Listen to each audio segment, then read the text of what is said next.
She wish the years me girl when me have you. Love me baby girl that you. Yeah, yes, people, yes. And I'm not gonna work your cost me more when me gone. If you cheat, you just take a minute make me be. Yeah. You see, we talk about relationship all the while and people and how we are on behave. One ask the people, good up. Me good decent people right now. Me no want to say about, no AC no in here. So we can have burn up. Overheat, man, overcharge. Yeah, loving people. We're not saying. The cheating thing we are talking about today. Bless up. Bless up, my friend and family. Bless up yourself. Yeah, yes, BSB Trinidad again in spite of, the coronavirus and thing. This right now we have a brethren here. Yeah, Ronnie, we talk about him many times. And Ronnie want to say some things to the world. He have a whole, it's a youth, yeah? He have a whole knowledge about everything in Trinidad for the last 30 odd years. He tell me about a thing named Buck. What is Buck, Ronnie? Tell them what is Buck. That Buck, you know? Well, a buck is like a god to some people. Okay. Right? Its origin is from Guyana. And some people, they will go and buy a buck and they will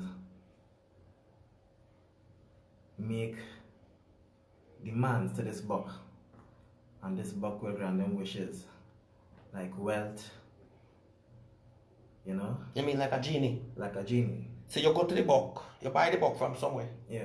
And then program the buck, obviously. And the buck start to grant your wishes. That's what you're saying? Sort of. Yes.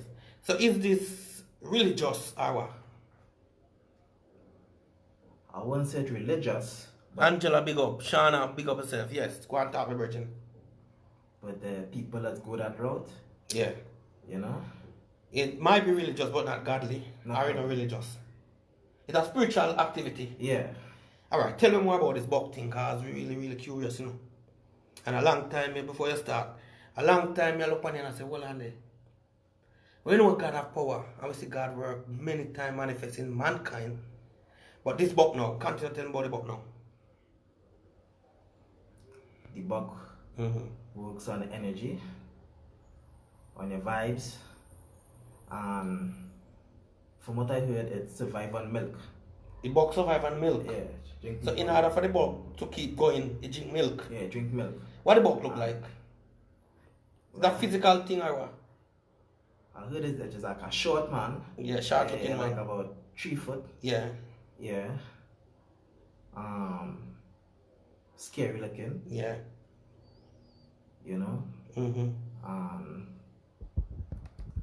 And this buck business happens straight into Trinidad here.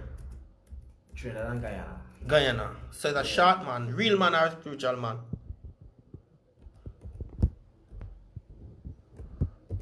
How would I say that? Something spiritual. Okay. Yeah. So people pray to this buck. Yeah, and worship the buck. People worship this buck, and all the buck want in return is milk. Yeah? Yeah. But I think initially that's have your soul, because it's something for something. Yes. Right? So you give the buck something and the buck give you back something. Yeah. So where can if I'm interested, or people out there interested in the buck? If people interested in the buck and so on, where can one find the buck? Or how can you locate the buck? Because you say the buck is a spiritual thing, and that is something known into this country in Guyana. If you said, if you, for instance, got a password to interact with the buck will give you luck, right? Prosperity, and all the buck want is milk. So explain that to the people, them, because me never know them kind of something in Trinidad, and trust me, we know. Well, to be honest, I don't know much about it. Yeah, but what you know, give them what you know. But what I know, that is how it function. Yes. Right? And I believe there's some sacrifices to be made. Some sacrifice. Yeah. Like a close family member. Half a dead or so. Oh. Yeah. Okay, now it makes sense. Like a dealerance. Yeah. Or a Freemason. Yeah. So this is a deep devil worshipping then. Deep devil worshipping idea, right? Yeah. Yes. And people, what them do, people find them way to this buck. Come on this buck to do what? To bring them luck, money or what? Yeah, prosperity. And I never know, say, Trinidad people, nobody confuse me about them. I never know the Trinidad people into the buck thing. So it started in Guyana. Yeah. So the truth is now, what you hear about buck and how you think buck can work, or how you think buck work. I mean, you don't know much. You just hear a story and follow it. I hear story about it, but I don't follow it either. No. Because that's not my thing. Yes, the buck are dangerous thing. Yeah. Alright, let me get him Admiral Bill for a minute and then we come back and talk about the buck.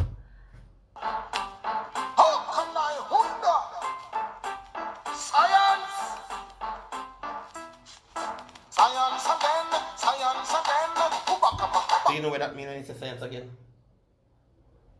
It's a high profile, nice word to say Obeah, witchcraft, voodoo. You understand? Okay. So this song here, where Admiral Bill is singing, this song was released 1989. And he's saying science again. So we're going to talk about this kind of activities that are going on right here in Trinidad and Tobago. And all the things them that you heard and what you experienced in the spiritual realm. Because I thought Trinidad was actually a place where they don't deal with that kind of thing there. But when I come here and I talk to some people, many of whom don't refuse to come on camera, they told me that, man, the highest power in the spiritual realm is Tobago, the place that I love the most. And trust me, you just are telling everybody about now. Science again, science again, science again. Science again. They miss me enemy, and I go like my friend. But in the never same thing, it can't work again. I tell it to me enemy, I tell it to my friend. Oh, can I wonder? Science again, science again, science again. Science again, science again, science again. Science again. All entertainer, watch on yourself. All producer, watch on yourself. All street side seller, watch on yourself. All orchid seller, watch on yourself. Then the like how we are prosper, them prophecy disaster. Science again. Then the like how we are prosper, them prophecy disaster. The man said them no like how we are prosper, them prophecy disaster. So you know what, we are talking right now. Eileen, good afternoon, good afternoon, good whatever you are experiencing at your neck of the wood. Sure guy, we are say bless up yourself. Yes, loving people, bless up on yourself. Sanja, Rodox, keep it real, BSB to the world, should come in the house once again. In light of the coronavirus and all the negative sounds and things like that, we are still here to have fun. And right beside me here, my little friend here is explaining some things that happening in this country, which you may know about it or you may never know about it. And you know, it's all about some spiritual things that going on in our world. And I can tell you people, he's telling me about the buck. I said, he's telling me about the buck. The buck is a deity or a god where people waste time worship. And that buck want from them only milk. And whenever time you get a buck milk, the buck will always be loyal to you. And do the things that you ask the buck to do. Let's for argument's sake say, you ask the buck to lick down somebody. The buck will do it. Actually, I don't know not about this buck, but what the brother saying, and other people back up his story and say, yes, these are deep spiritual things, and it happened mainly in where? Guyana and Tobago. Right? Yeah. I went to Tobago the other day, and most of you guys who listening must see the video. It's a beautiful place, but somebody warned me, say if you're attempting to buy a place in Tobago, don't try it. Tell me about the man, when people want to do things with them do. Tell the man, don't be afraid. You say when a man want to fix you spiritually, you just take the boat and go to Tobago and come back and just turn lunatic. Isn't it right? Yeah, there are people who don't Yes, understand. people who align it, yeah, definitely. Yeah. Not good somebody. Yeah. Because we don't have good somebody, we are talking about the one them who, you know. Talk to me, man. You give me some real deep story the other day about how, in my mind, I used to think that this thing happened mainly in Haiti, this voodoo thing. I used to think that is Aruba. Because I know Aruba, you know, I know I'm going from Aruba where they lick down. Seriously. And I know that when they explain this to me, I tremble. I wet myself, my friend, when I hear about this kind of deepness. How people spend time go down go walla with the devil and his associates. Now I come here and I'm just on a small holiday. I meet up in this mall, he was introduced to me and stuff like that. We're having a conversation. And they say, yo, it's good to you, you know, Bridget, if you come here, you know, people like you, you're Jamaican, you're full of vibes. I appreciate the compliments, but when you get to the nitty-gritty now, then people now want to see you come and try to pass them. That was his exact word. When I go and ask Mama, Mama said to me, listen, I am from Trinidad, I live in Trinidad many years, and Tobago people find it difficult to embrace me. You think you can come from Jamaica and they embrace you like that? And Mama confirmed with me or to me that these people are white people, and this is what happened to us over the years. We love the stranger so much, we will do anything for the white man. And that is why most of us still in that kind of cage. So now, the Virgin is telling me about Buck. A demon, a deity, a god from the other side. And that God, all that God asks of you is milk, like the seven-hand God. The seven-hand God asks you to give something, and they give you 7 times or 10 times the amount that you give them. And that's why people like Jay-Z and all them people get so rich. The Kanye West don't get so confused, people. Listen, Kanye West get so confused in former church the other day and say, I'm a Christian. Riding a horse in a church, the horse fling him down in the church. I'm not worthy to ride a horse in the church. You understand me? Yes. So tell the people about Buck a bit. Sanja, good afternoon. I know it's about 9 o'clock here where you are. Eileen, we're going sweetheart. We are talking about some unusual happening that happened in the community. Some serious something we are going where me and you would overlook. Yeah, in Jamaica we know that people play with what bad thing they do. They play with spirit and do all kind of thing and wrap up your name and do some things. We know about it. We know it happen. We don't go on like a Trinidad bad or a Tobago alone bad. We hear about the 7-hand man. We hear about the monkey man. Where if you want a visa, you go to the monkey man and the monkey push tongue in your ears, have sexual intercourse with you, and for you say who that all your wishes come true. I don't know much about it. That's what I heard. We know about a man how many miles in the hill. Him alone live there. And he been living there for a long while. Nobody touch him. Nobody trouble him. And people just come to him and you don't work, go on. Some people get mad, some people end up a laugh who don't pay money, and we hear Dr. Love again come on internet and talk, saying who Obeah man money and Obeah man take the eye out of the ring and all them something there. And a whole bunch of things. So this virgin is helping we to understand that there is another force out there that the people them gravitating to. Because most of the people them say God Almighty can't find a way back to earth in last. You understand me? So because of that now, them decide to look solace in another God, another way. Because no matter how a pastor man preach out there, you know, I know everybody, Eileen, good afternoon, sweetheart. I know everybody, Eileen, are going to really want to listen to the word of God. And I have some mixed feeling where this thing are concerned but then again, that's another reasoning. We're not going to really jump all over the place today with our conversation.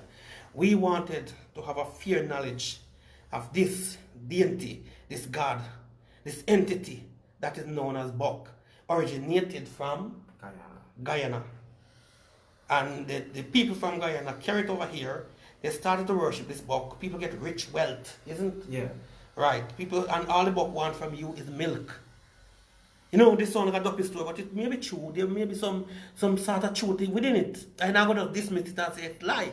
Because the truth is, we have God, and we have to accept that. And we also have the devil. And we know that our Bible told us in Ephesians 6:10-12, say, beloved, put on the armor of God, because we wrestle not against flesh and blood, but spiritual wickedness in high places. Now, why the Bible would say that? No, tell me, why do you think the Bible say that, brother? Because the Bible know that there are some dangerous people out there doing some dangerous things on earth. Yes, yes. And I know of a man who sleep on a grave, crying out to the dead person in the grave to help him, rescue him. Yeah. And as them say, believe kill and believe cure, but the truth is, talk about Buck, yeah man, ain't hear about Buck. Now, any spiritual thing when you tell me, because I tell me what a thing in and come, don't fear that camera. Yeah. Tell the people they want to hear, man. Because these are interesting stories, yeah. Yeah, but from what I heard and stuff, yes, people, they get up, they go to whoever, they go to the source, they get this Buck, they worship the Buck, you know? Yeah. They feed them with milk. Feed them up milk for drink, right? Yes. And they get the wishes, right? Yeah. And then it come like a bond. And from what I heard, you can't break that tie. They what? You can't break the tie. They can't break the tie? Yeah. So that is a seal covenant they make with that Buck. Yeah. So what if the buck dead? Or what if the buck decide to move? But now move. I don't know. So what would be the outcome if you decide no, you no longer want to involve in this buck? You not give this buck no more milk. Me tell you, what would happen now? What is the likely outcome? Because they can't break the tie. Just like anything, when they mess with evil, yeah, and try to depart from it, yeah, it destroys you. Oh, so this is like a covenant they make right there. Yeah. So now, the person who decides to link with the buck, all he has to do is give the buck milk to drink, or there are other deeper things surrounding this thing. Maybe that might have more to it. Yeah. But you are talking about what you know right now, right? What I know. Yes. And I was not really interested in it, because you know it's dangerous, I know I get involved. Yeah, me understand. So tell me about some of the things that when you witnessed during your upbringing where the spiritual things concerned, whether it be buck or duck or suck. Tell me a little about it, because we know the thing that happen. And you probably see some or heard some or know about some deep spiritual things, because you tell me something the other day, you know. And you also tell me that, listen, Sharon, big up yourself. Carita Morrison, big up yourself. You also reassure me that if I want to buy a house, don't go to Obeah because people fix Obeah there. So tell me, can you tell me how, you know the other day you give me a whole bunch of information. I know you come like you just want. No, but yeah. Talk to me, man. Just like all over the world, the human beings will always envy. Yes. Right? Yes. As my brother say here, if somebody don't like you, they'll go to Tobago by the people, like the Obeah man. Not Tobago, yeah? For the spiritual people. For the spiritual people. I wanna make my listeners aware of this before, and I'm gonna put a clarity within this whole thing. Obeah. People misunderstand Obeah with all this other spiritual entity. And people deem Obeah to be a bad thing, but trust me, later on we're gonna make Obeah explain to you in its purest form. I told a young lady the other day, said Jesus was a Obeah man and just a lie. And I can prove in the Bible that Obeah is good, but the buck and all this dealers and all this thing is deadly. But we confuse Obeah with different spirituality, because the whole of spirituality, you know, just like Christianity. Most in the Western world now we think that our Christianity is good, and you know what, the Freemason is bad. This is how we grow to understand. When it comes to Obeah now, we call everything Obeah. But everything is not Obeah. You have black magic, you have white magic, you have voodoo, you have deliverance, and all of these different things. And the Bible declares to us, as I said before, we wrestle not against flesh and blood, but spiritual wickedness in high places. Oh no, you say the people them go to Tobago, yes, and they actually create some form of problem in other people's life and causing trouble for other people by mingling with the other spirit. Correct. Yes. And what is the likely outcome of when one go to Tobago? Alright, let's for argument's sake then. Two men have an argument. One say, you know what, I'm gonna fix you. What would be like lively outcome? Can you give me some reference and some evidence here that you know? Yeah, people go mad. People go mad. They lose a house, they lose a job. They just turn to finky. Yeah, they lose a wife, a husband, they become homeless. Okay, things just got bad, things start to reach them. Yeah. I don't care what them do, them just can't recover. Correct. Okay. Yes. So now I'm telling you people, this buck business is serious, and it sounds to me like a dealerance. Yeah, because I remember back in the days as a youth growing up, I was just only like 12 years old when I noticed a man's house being stoned. And when they call the police and accuse a gentleman, says he was the one who stoned the house, the police said, no, not on that earth, this man can't fling this stone with such a force. So now we understand that, and later on, about 3 years later, the house catch a fire and burn down. Nobody tell me this, I know it of my truth. You understand me? The man's house burned down. Years later, the man have children, and one of them children gone mad, mysteriously. So now people, nobody can come and tell me something contrary to. I read the Bible, I know God's word. And the word of God tell us in black and white, wrestle not against flesh and blood, beloved, but spiritual wickedness in high places. And the truth is, now this virgin is giving me a whole heap of information about forces, and they refer to that little deity, or that little devil, as buck. So if I Google buck now, would I see the picture of buck or anything? You don't know? I don't know. I never. Yeah. So it's just a local household name. They go by buck. Yeah, buck. Yeah. Yes. And people go to buck and drop down the request to Buck and give Buck milk to drink. Yeah. And when Buck get the milk to drink now, Buck start perform wonders in a negative way. Yeah. In the life of the person who actually bowing to Buck. Yeah. And then there's a dark side there too. Yeah. Where they have the sacrifice. The sacrifice, where them do sacrifice on human being and bloodshed. Yeah. First picnic and thing like that. Yeah. That happen right here. Yeah. Right. And sometimes people just turn cuckoo. That's for the sake of wealth. Yeah, because, yes. So now, the other day we were driving on the street and show me, I'm whispering people, listen. I show me a man and you tell me, say the man turned Kufinki, the man was a millionaire. His wife left him. His money gone. When you look at the man, you know that something wrong with him spiritually. You understand me? Yeah. We don't want to really call nobody name because we don't give nobody no free publicity. I don't know, but we are saying, what is the story around him? They light him up out Tobago. Yeah, Tobago, yeah. Somebody, yeah. They got Tobago and roast him. Yeah. Jealousy. Jealousy. They're jealous over him. Yeah, the find where he came from. Yeah. And he was excelling. Yeah, he was going through in a good life.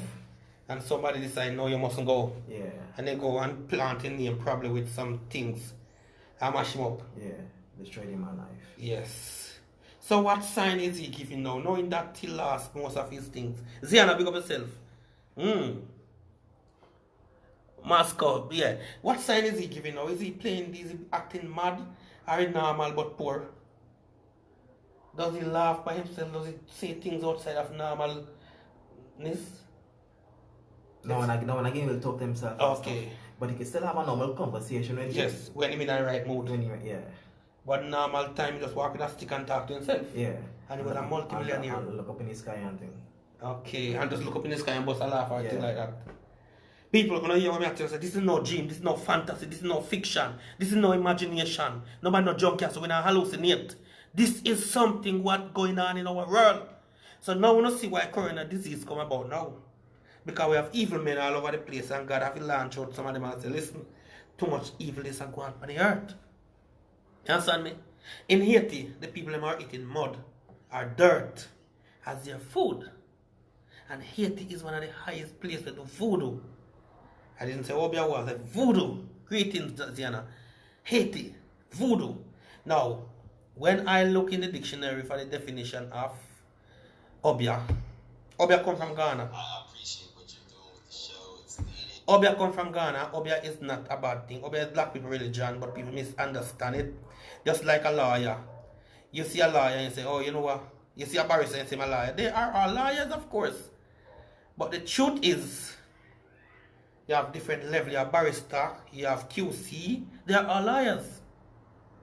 And that is what you have to understand. So people, we're going to look and go through the Obeah and see what Obeah is. I know some little fanatics, religious fanatics would dismiss and try to discredit what I'm saying. But I know, when I come behind this microphone and this place, I know people will always say things against the real thing. So, we want to put it out, they say Obeah is not really a bad thing, but people demonize Obeah. Obeah is a term used in the West Indies to refer to folk magic, sorcery, and religious practices derived from West African, and specifically Igbo origin. Obeah is similar to other African-derived religions including Palo, Bodo, Santeria, Rootwork, and most of all Hoodoo. Obeah is practiced in Suriname, Cuba, Jamaica, Trinidad and Tobago, Dominica, Guyana, Barbados, Grenada, Belize, the Bahamas and other Caribbean countries. Obeah is associated with both benign and malignant magic, charms, luck, and with mysticism in general. In some Caribbean nations, Obeah refers to folk religions of the African diaspora. In some cases, aspects of these folk religions have survived through syncretism with Christian symbolism and practice introduced by European colonials and slave owners. Casual observation may conclude that Christian symbolism is incorporated into Obeah worship, but in fact may represent clandestine worship and religious protest. During You hear that? You hear what I'm saying? People, Obeah or Obeah, they call it all kind of name. It's different from black magic, white magic, voodoo, witchcraft, dealerance. We name all of them because we have fear, knowledge on these things, and we realize that the person who don't study certain things and don't understand certain things will always in trouble. I told a friend of mine one time that Jesus was a Obeah man because Jesus healed sick people, and the person said, no, not no gossip. And I remember Jesus cast out demon out of the person who's sick. And this is what Obeah do. If you know it, Nanny the Maroon, listen me good. Nanny the Maroon used Obeah and win the rebellion war. But voodoo, witchcraft, dealer, and these things are dangerous things. Stay away from it. But because the white man come to Africa and take us behind the Carib and leave us there, give us new name, new God, new identity, and tell us that Obeah wrong. But I remember David Blaine traveled all the way from America, go to Africa, searching for spiritual strength. And David Blaine is a magician. He needed so much that the man go and put advert on the radio, in the newspaper, on the street side, just to find a little man by the name of Winston, who have the ability to do things where him want to learn it. You see, we are talking about and God is blessing us with a whole heap of rain. God is good, isn't it? Yeah. So people, alright, I'm going to make you listen some more about Obeah. Slavery, Obeah was directed against the European slave masters. However, with the rise of Christianity, Obeah is considered a taboo, and the term has pejorative associations. Origins, in parts of the Caribbean where Obeah existed, slaves were taken from a variety of African nations with differing spiritual practices and religions. It is from these arrivals and their spiritualisms that Obeah originates. The theory of origin that is most accepted and is supported by the W.E.B. Du Bois Institute database traces Obeah to the Dibia or Obeah traditions of the Igbo people. Specialists in Obeah were known as Ndi-Obeah and practiced the same activities as the Obeah men and women of the Caribbean, like predicting the future and manufacturing charms. Among the Igbo there were... Now, hold on. People are going to say, if you predict the future and it come true, you're Obeah man. Jesus tell the future and it come true. Yes or no? Even the weatherman tell you that the rain will fall and the rain fall for true. Even the coronavirus was predicted. So now, you can't use true. A man can tell you something. We're talking about forces right now, and he mentioned buck to me. We heard about buck. We know what buck does. Buck drink milk, blood sacrifice involved, and all kind of things happening. In Obeah now, or Obeah, you tune in with your ancestor, and your ancestor come and speak with you. Most of us now refuse to accept messages from our ancestor, and we rely solely upon the church and what the white man and the pastor tell us. And that sometimes can be a damaging for us. You know how many times me communicate with my ancestors and it's accurate by the minute? Yeah. I remember one time Bridget come check me. I'm giving you a testimony. I bring come check me and say, yo, we are going down the road there, you know. I'm saying, yo, I don't know more to go down the road, you know. Because I don't get the one already, you know. I'm saying, yo, we are going down the road, man. Then jump on the bike and go down, and later on, him saying, little sister, believe it or not, I get assaulted by one boy. And just say, yo, where you do? And the man just push a knife in him and kill him. Just like that. Something women do this, I don't make up story neither. So sometimes when we get messages from our ancestors, that's why when I come here every day I tell them about the 4 different levels of man consciousness. The sub, the super, and the super consciousness. Because the truth is, we were born Obeah men and Obeah women. Isaiah and Ezekiel was a Obeah man. As I said, Obeah is African spirituality. Them transfer it and bring it. The Roman come and bring it in and decide to distort the thing and confuse us. You see what we are talking about now? A dangerous thing. It's totally against religion and God. Yeah? Talk about the evil. Obeah release you from the trap that you're in and help you to, if you read up Nanny the Maroon from Jamaica, she's one of the national hero of Jamaica. How she become a hero? Read up Nanny the Maroon. MJ Jingle, big up yourself. You understand me? But we know say Obeah is bad and Obeah is this. And we go to the white man looking for him to give us knowledge, to help us, to guide us. And what the white man do? He change your name from your name to Abulu or Dulubu. And call him Mr. Smith. And Mr. Bennett. And Mr. Levy. And Mr. Spence. Yeah? Now, if you want to show name Kunte Quente or Roots, you find every time he lash the boy and say, well name Toby. The boy said, no, I'm not name Quinte Quente, yeah? When I realized that my mother was very ignorant and she called me Saint, S-A-I-N-T, I realized right away she liked the name and the sound of the Roman Catholic. And she think that for her son she was doing good. She never really doing nothing wrong. Because she never understand it. But later on, when knowledge come to me and I realized I don't want to be called a saint, that is why I am officially Baba Shukobe. And when you Google Baba Shukobe, I mean come up. You understand me? I know what Baba Shukobe mean. And if I don't even know what it mean, I can make a meaning for it. Because Baba in India, it means father. Baba in Africa, it means a wise person. Yeah? And we can go through the whole Baba Shukobe thing. But the thing is that we are dealing with our origin. You understand me, people? And enough of the time because we are suffering. You know the Bible says, my people die. Why? Because their lack of knowledge. And every day we come to BSB and tell you knowledge is power and truth is divine. And people say, oh, you sound good. I like it. I like how you talk. And when you talk, I enjoy what you're saying. 20 minutes later on and gone back to the rubbish. You understand me? You see the Indian man? Him having God, you know. Krishna, the 7-man God. You see the Buddhist, him having God. And God help him and guide him. Yeah? Every nation have him God. But where is the black man God? Now, you want to tell me Jesus, alright, let us reason now, people. We are going to say Jesus, you know, just for the benefit of the conversation here. You have a Bible upon you? Shereen, open your Bible, Revelation 1:14.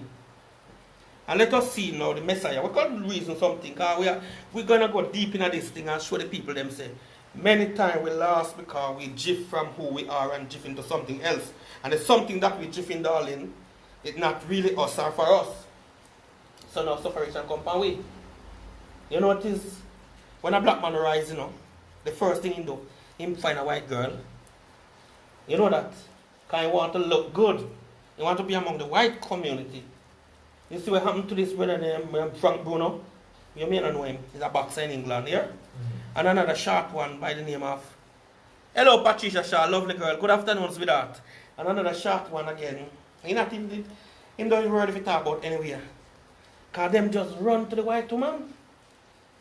The black woman is no longer worthy. The black woman is no longer can be a princess. The black woman is no longer. Jackie, you can help me, no, Jackie, you can help me. We have a dialogue right here. Alien Swaby, where I say. You know? And people, I tell you, my people suffer because they are lack of knowledge. Knowledge is power and truth is divine. Now, Guyana people now, they find that there's some power within the buck here. So they started to give them allegiance to the buck and different righteousness because they're confused. You understand me? No, they don't understand what about destruction come to them at the end because they've tied themselves on something and make a covenant with something that they should never get entangled with. You understand? Because you said the buck is something where you have to just make some sacrifice to the buck, tie up yourself, make a covenant, sign a contract with the buck, give the buck milk to drink, and then things start to reach you. But these things that reach in you, they're short-lived. Yes or no? Correct. Right. So now, we running up and down every day, trying to find out what going on. Fraser, big up yourself. Trying to find out what going on with ourselves. And the truth is, as I said to you, and I will say it again, sometimes when we're looking out, we got to look in. You understand me? Yes. Big up, Fraser. Yeah, man, Chris Eubank, thank you. And that me, when a black man, and me I say it loud, when a black man start to feel money, him turn away, the black woman not attractive again. The woman when give 5-6 children, not sweet him again. Well, I guarantee you, virgin, I will always deal with the black woman, because I don't want to say certain thing, I don't know if I just incriminate myself. But the truth is, black women, they are wonderful people, and I cannot shift nowhere from my people. And God fed up with the way how we live. God fed up with how we live, because as we start to hold about the woman we suffer with and struggle with and fight through life with. You find that brethren, we don't bother want her again. She out date now, we outgrow her now. And we start to move to another one, and another one doing just jog you down and shrink you. And you know, mother, when you mother, the black woman have to come back and take up the pieces and restore you, know that? Yeah. A man tell me that day, and I have a reason, and I say, why? You can't leave the black girl too hard, forget it, the white girl, just easy. Want to buy them a drink, and you talk to them nice, them just say, come, your place or mine? then if me a deal with a woman and say me want her to be my woman, and she get a drink and she asks your place and my place, I don't want her. Because it's gonna be too easy. And I feel you should have some pride within yourself. Now, I see some of the black girl, I never touched that level there yet. I see some of the black girl now try imitate the white girl them. And I try want to be like the easy white girl them. I see one of them push on dildo in herself. Disgracing womanhood. Doing some madness. We don't love the topic, Doing some madness. Because she hungry for attention. You understand me? But if you decent and dignified one them, they will love them. So now the virgin said to me, say, boy, white girl them easy and them nice, trouble black girl going like them nice and them stush. Baby girl not going like when nice and stuff. You don't have something that is valuable. You don't have something where everybody ever want. You don't know it's not special, not unique. You can't share it out, give every anybody. Make sure who get it, they're worthy of it. Yeah, man. Truth is, I never really mingle with white people because I'm not really a racist, because I can't be a racist and live in a white man country. But I believe a man should stick with a black woman. And a black woman should stick with a black man. That's my opinion. Who want what they want, do that their business. I'm not no man, but I tell that person my opinion. And I believe I am entitled for my opinion. You understand me? So now, one of the virgins said to me one at a time, yo, them easy to deal with and them reasonable and them loving and kind. Where you find loving and kind? In a them. They will kind with you because, check this out now. I want to listen good, my people. When the devil wants something fine, what the devil do? He give you something first. And what the devil gonna take from you is 20 times more than what he give you. A white girl will take you to the pub and buy a drink and pay a taxi fare.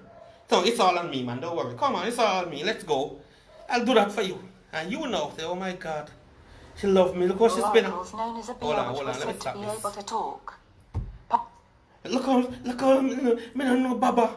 Look how me don't know Dell. And look how me don't know Margaret. And Margaret just spend her money upon like that.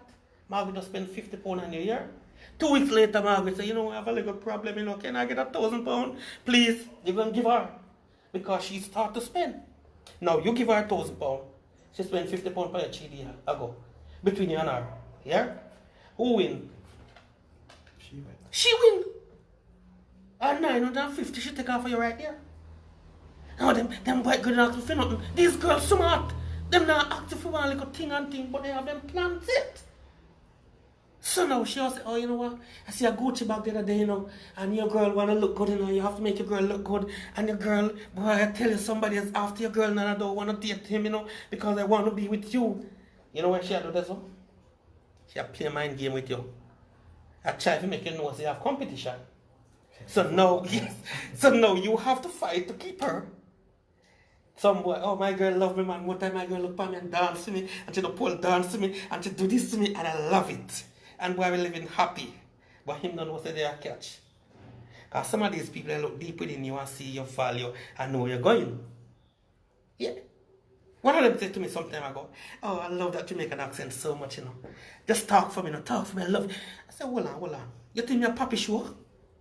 You think me just now get up and just chat, so? That's something she have come up with. So when she realized that me not depend on her left where she depend, she take time with herself away and gone. You understand? So the truth is, I will tell you, we have to know ourselves. And you telling me about Buck is a disgraceful spiritual demon. And I believe Buck is one of the 72 demons of Goshen. The description you give me, Buck sound to me like I see a Boone, B-U-N-E, a destructive entity. From the 72 demon of Goshen, but we'll probably give them different name. But the characteristic and the things them that you want to find Boone and make people them know what going on. I could see if we can find Boone and then make them know what going on. Because I love to put evidence in me a reason my people let me know. Are you going to read it here?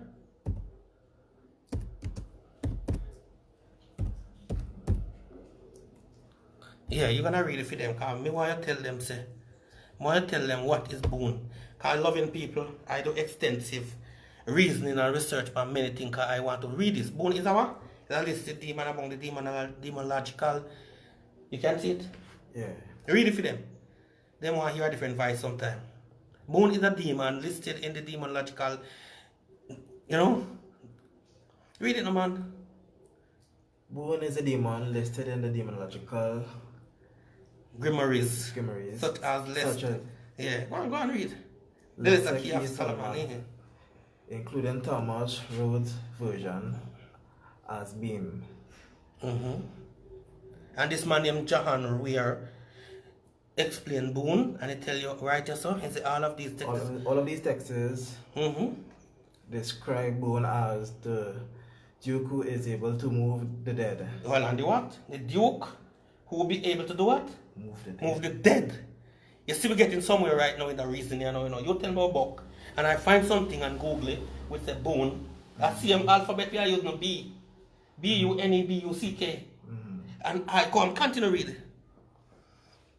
Make one rich and answer. Make one do what? Rich. Rich and handsome. What you tell me about though? Make you rich. Make you rich. Continue reading on. And answer a variety of questions. Answer a variety of questions. Yes. Go on. Continue read, man. What is the field stuck?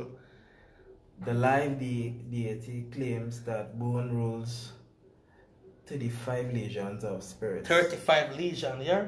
Let me explain that to you now.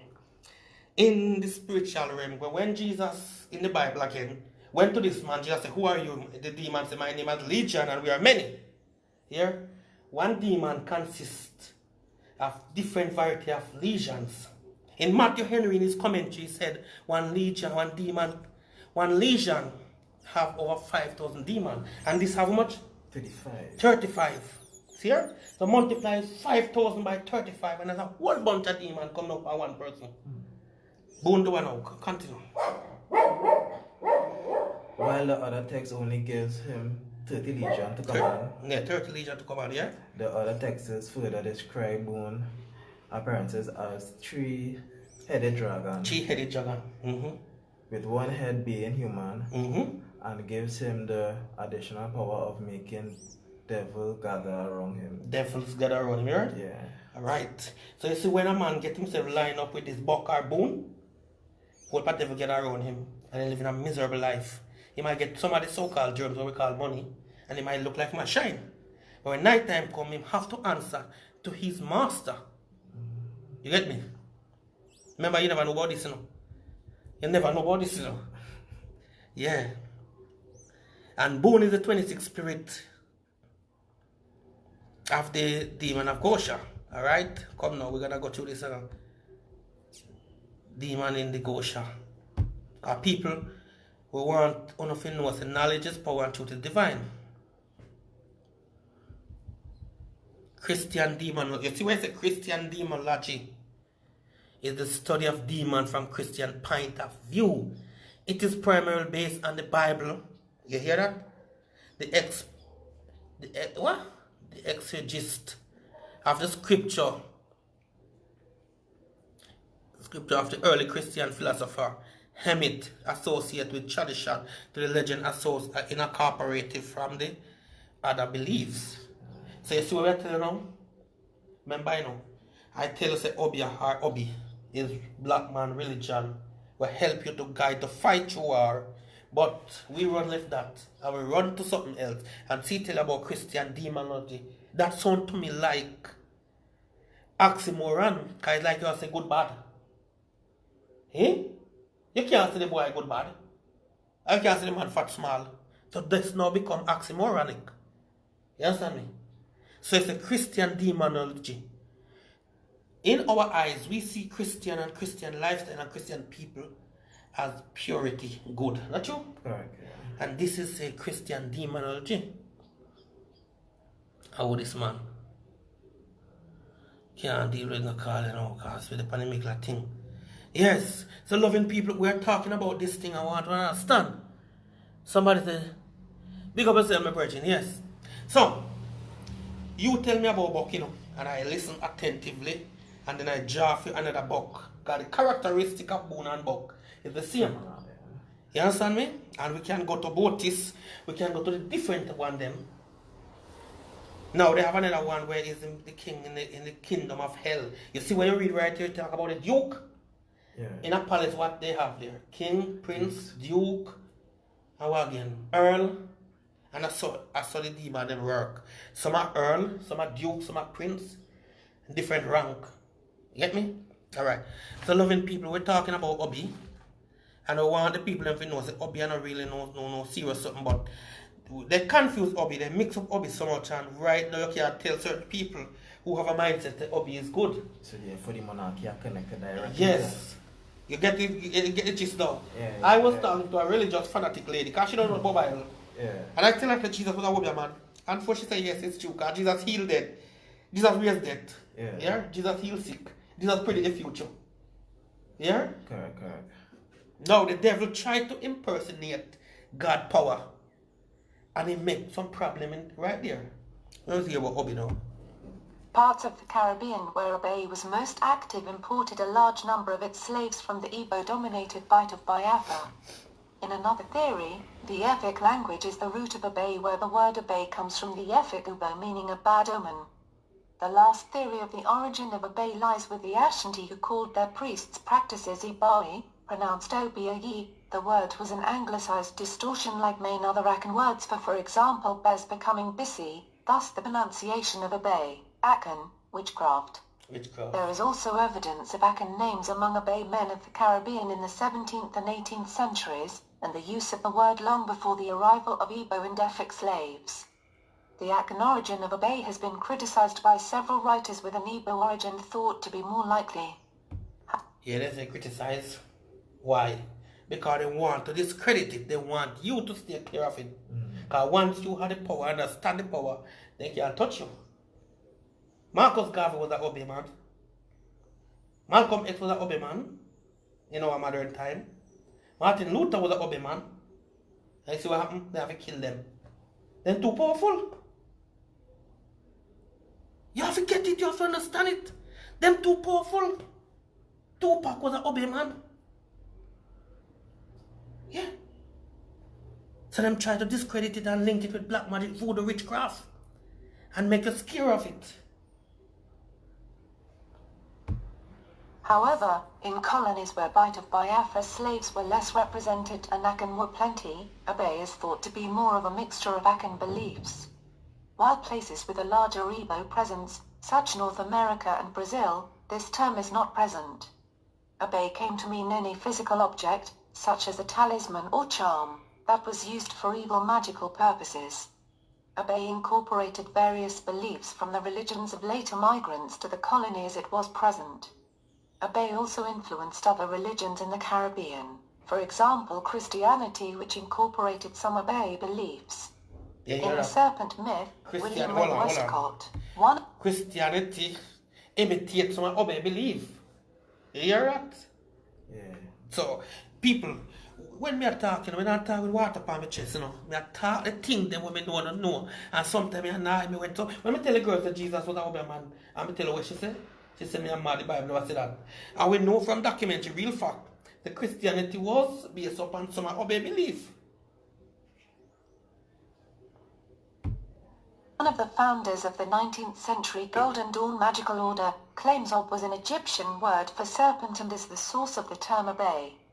History: the term Obeah is first found in documents from the early 18th century, as in its connection to Nanny of the Maroons, but discussion of it becomes more frequent after it was made illegal in Jamaica after Taki's War, in which an Obeahman provided advice to the rebels.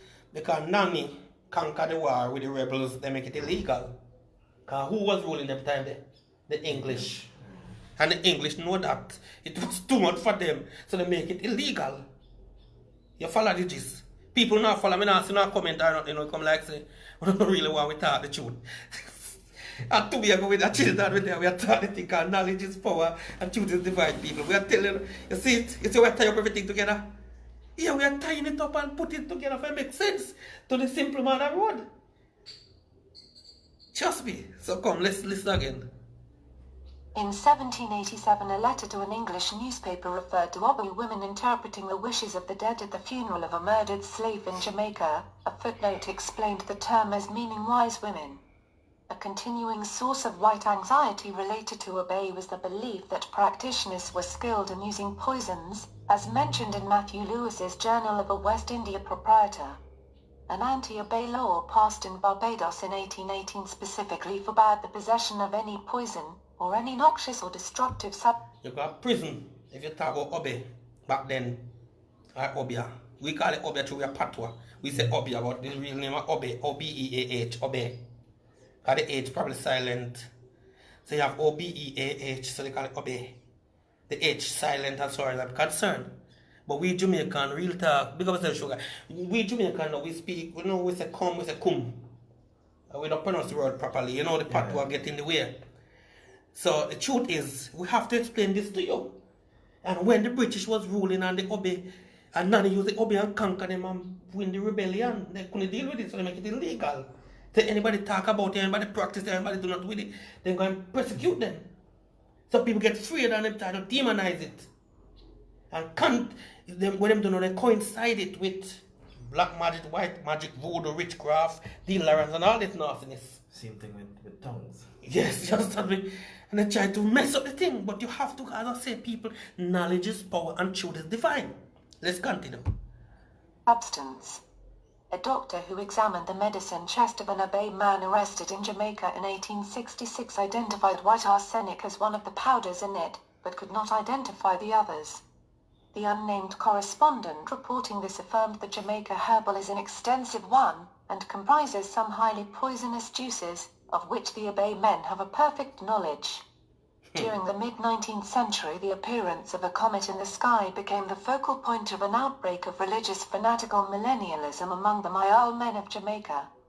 Spiritualism was at that time sweeping the English-speaking nations as well, and it readily appealed to those in the Afro-Caribbean diaspora, as spirit contact, especially with the dead, is an essential part of many African religions.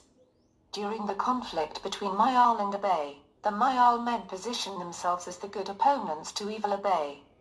They claimed that Obeah men stole people's shadows, and they set themselves up as the helpers of those who wish to have their shadows restored. You hear it, though? They claim that Obeah man steal people's shadow. This is the best way they could explain it. Yeah? But them have the God with them, and the God is guiding them, and they cannot fathom how the Obeah man work. And how things work to them claim that they steal people's shadow. You understand me? You laugh. People that this. Mayal men contacted spirits in order to expose the evil works they ascribed to the Obeah men, and led public parades which resulted in crowd hysteria that engendered violent antagonism against Obeah men. The public discovery of buried Obeah charms, presumed to be of evil intent, led on more than one occasion to violence against... He said they presume it to be evil intent. And anything you see the devils can't understand, them try to demonize it. Yeah.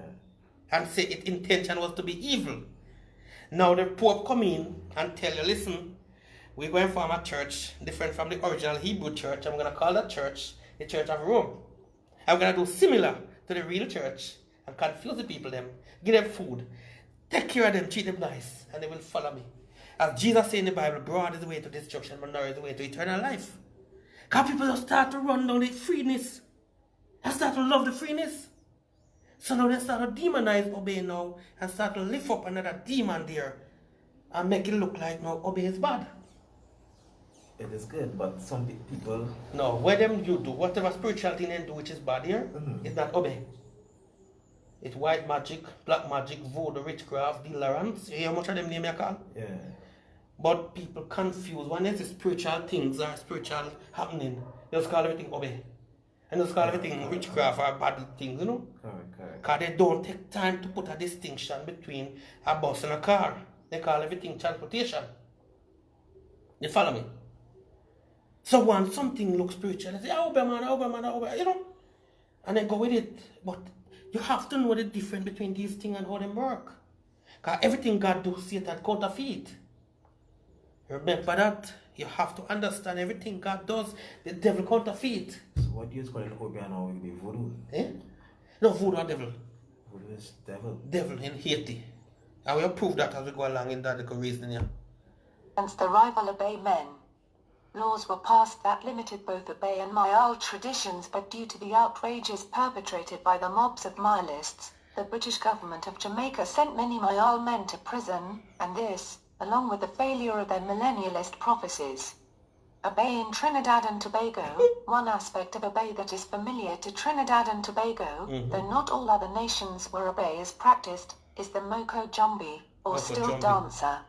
Moco was a common word for Ibibio slaves. In the Trinidad and Tobago Obeah tradition, a Dawan is a child who has died before being baptized, and is said to be forced to forever walk the earth at night in English-speaking regions of the Caribbean. Jewelry is made from deadly toxic red and black seeds called jumbies, jumbi eyes or jumbi beads in the Caribbean and South America. By contrast, the Moco jumbi of Trinidad and Tobago is brightly colored, dances in the daylight, and is very much alive. The Moco jumbi also represents the flip side of spiritual darkness, as still dancing is most popular around holy days and carnival. Obeah in literature. Although 18th century literature mentions Obeah often, one of the earliest references to Obeah in fiction can be found in 1800, in William Earl's novel Obeah. Or, The History of Three-Finger Jack, a narrative inspired by true events that was also reinterpreted in several dramatic versions on the London stage in 1800 and following. One of the next major books about Obeah was Harmel, the Obeah Man. Several early plantation novels also include Obeah plots. In Marryat's novel Poor Jack, a rich young plantation owner ridicules superstitions held by English sailors but himself believes in Obeah. The 20th century saw less actual Obeah in open practice, yet it still appears quite often in fiction and drama. The following is only a partial list. Zora Neale Hurston researched and wrote widely on the subject, including essays, drama, and the novel Jonah's Gourvine. The former slave, Christophine, in Jean Rhys's novel Wide Sargasso Sea, is a practitioner of Obeah. Solitaire, the female lead in the James Bond novel Live and Let Die, is said to have the power of the Obeah. An Obeah woman is a sort of matchmaker in Earl Lovelace's novel Salt. Mark Hillman in Derek Walcott's epic poem Amiras is a healer who uses Obeah. In the novels and memoirs of Jamaica Kincaid there are several passages that mention Obeah. There are frequent references to Obeah in The Suffrage of Elvira written by V.S. Naipaul. A central character in Unburnable is reputed to be an Obeah woman. The protagonist of the novel Brown Girl in the Ring by Nalo Hopkinson is an Obeah woman in training, learning from her grandmother. She uses her abilities to defeat an evil Obeah man and his duppy. Obeah is heavily referenced in Douglas Preston and Lincoln Child's novel Cemetery Dance. A main character in the 2009 YA novel Three Witches by Paula Jolene is a native of Trinidad and attempts to use Obeah to raise a dead classmate. Several characters in the book tell us that Jesus raised who from the grave. And they use Obeah to raise a dead classmate. The people, I want everyone to see what we are dealing with. It's deep, you know. This deep writing, but we just a surface. Not a surface for the thing, you know. Because we don't have to go and listen to still. What we are telling us, we're not Obeah is something spiritual. It's spiritual. Yeah. But guess what, no? You have two spiritual sides. You have the negative spiritual side and you have the positive spiritual side, yeah? Now, what the Roman Catholic do, because many people, you know, the other day I speak to a young lady and say, listen, darling, do you know the origin of Christianity, especially, not even Christianity so much? You know how this thing come about? She said she don't care about knowing it, all she do is she know God. Now, put it this way, simple form. Two men out there, one say them right and the next one say them right. How are you going to know who right if you don't really know right? Remember, some man can speak nice and convince, you know. Girl, two men are look you. This one say my best one for you, that one say my best one for you. How are you going to know who is the best one? Them saying no, not about what them do yet. Now, if you don't know good, you're not going to know who good. You're going to deceive with something that look good. So, Constantine, he come up and he say, oh, you know what, I'm killing the Hebrew Israelite people from Africa. I'm killing them. And every time I kill them, they rise again. Every time I kill them, they rise again. And then just a rise up. You know what? I'm going to farm a church and fool them and make them come in and catch them. Take where they're going. Yes. And then come in and cheat them, give them food and tell them nice things and treat them better than the Hebrew Israelite. Now, some people join because they're afraid of persecution. Some people join because of the licky dirty life. Right. And eventually now, Rome start to grow and grow and grow. Rome changed them name from the Church of Rome to the Roman Catholic. You understand? And right there, you find that breakaway start Protestants start to break away. They start to break away, that start to break away. Martin Luther the monk, him break away from the Roman Catholic Church. And what him do? Him end up. Alright, hello. Him break away from the Roman Catholic Church and from a church called the Lutheran Church, yeah? Them, the Roman Catholics say, no, this man after dead. What him do now? Him turn the man upside down and kill him. Most people don't know this thing. Lutheran break away. Come 1901, the Pentecostal come in. They read Acts chapter 2, the day of Pentecost, and then form a church called the Pentecostal. 1848, the Adventists come in, the Seventh-day Adventists with William Miller and Ellen G. White and some more people. The Millerites them used to call first before the name become Adventists. The word Advent means second coming of Christ. Right? And this is how church start to farm and farm and farm.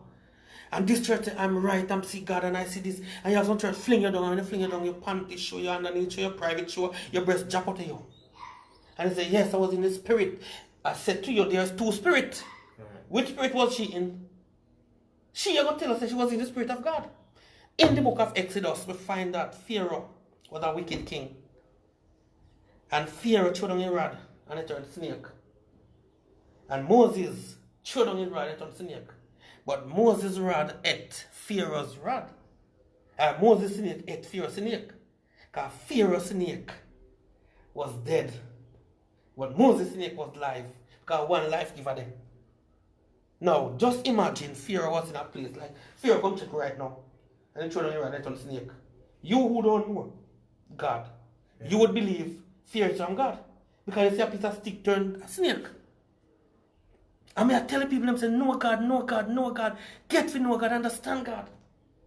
You can't see miracle and sign and say, God, devil make miracle and sign too. You have to understand. So you have to know God. Because two forces on the earth here. One say good, one say not good, one say good not. And that's what we're going on. Not because you see a person do some things and they look real and they sound real and they appear real. It doesn't mean they're coming from God.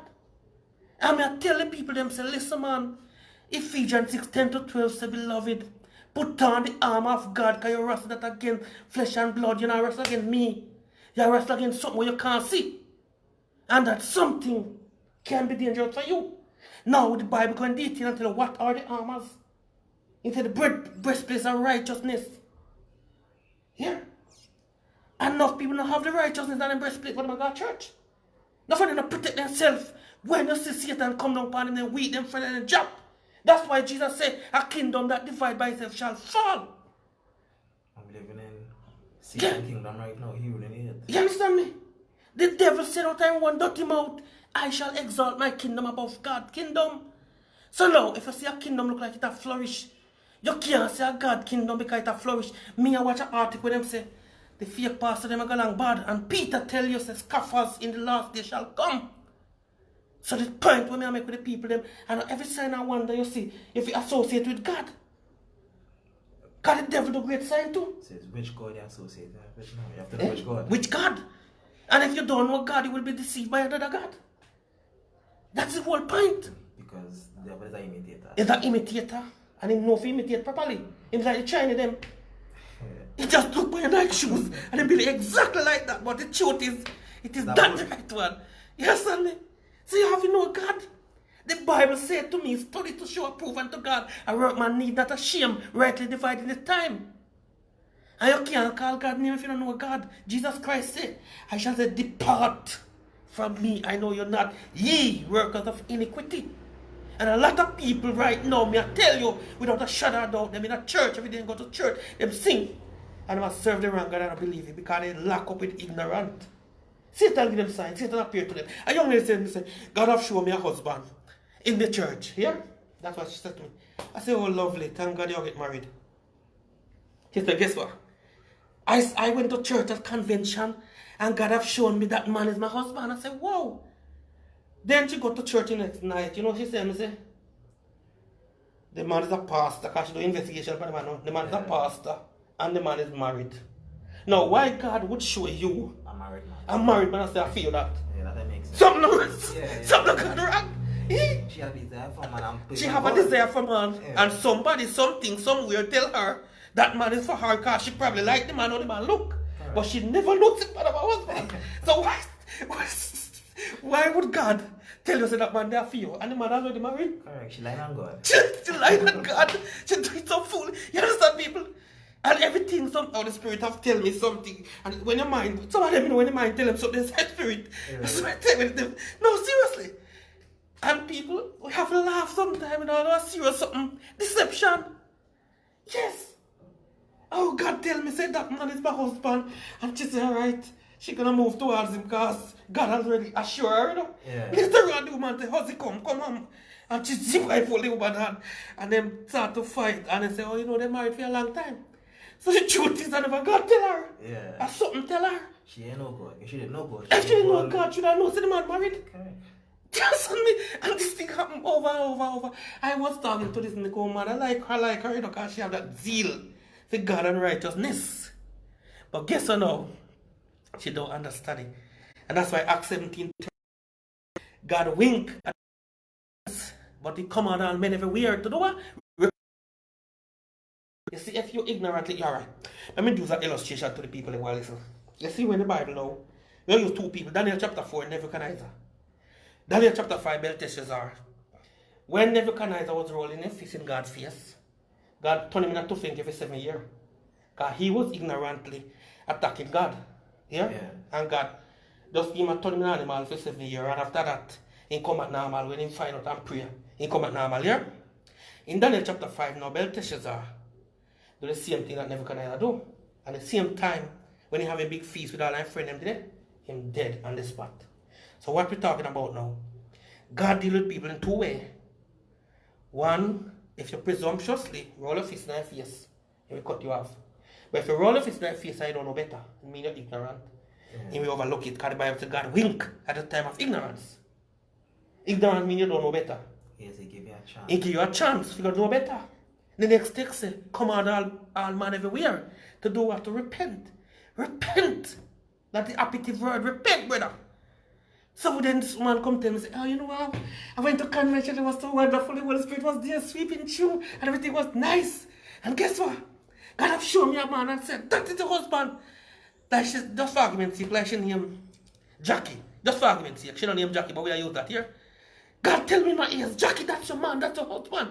Go for him, Jackie. And she said, she know, I'll make him move the very same night. You know? Yeah. So when she go back to convention the next night now, she said she gonna make him move. Lo and behold, the wife will on the husband and say, honey. And she start investigate, she find out the man married. So why God will lie? I sure am. She lie on God. She lie for God. She was lost over the Yes. pastor and she gone convention. Yes. Moving to get her man. She said, Baba, you see a man handsome and look good at him, look at me innocent. And God said, your husband that.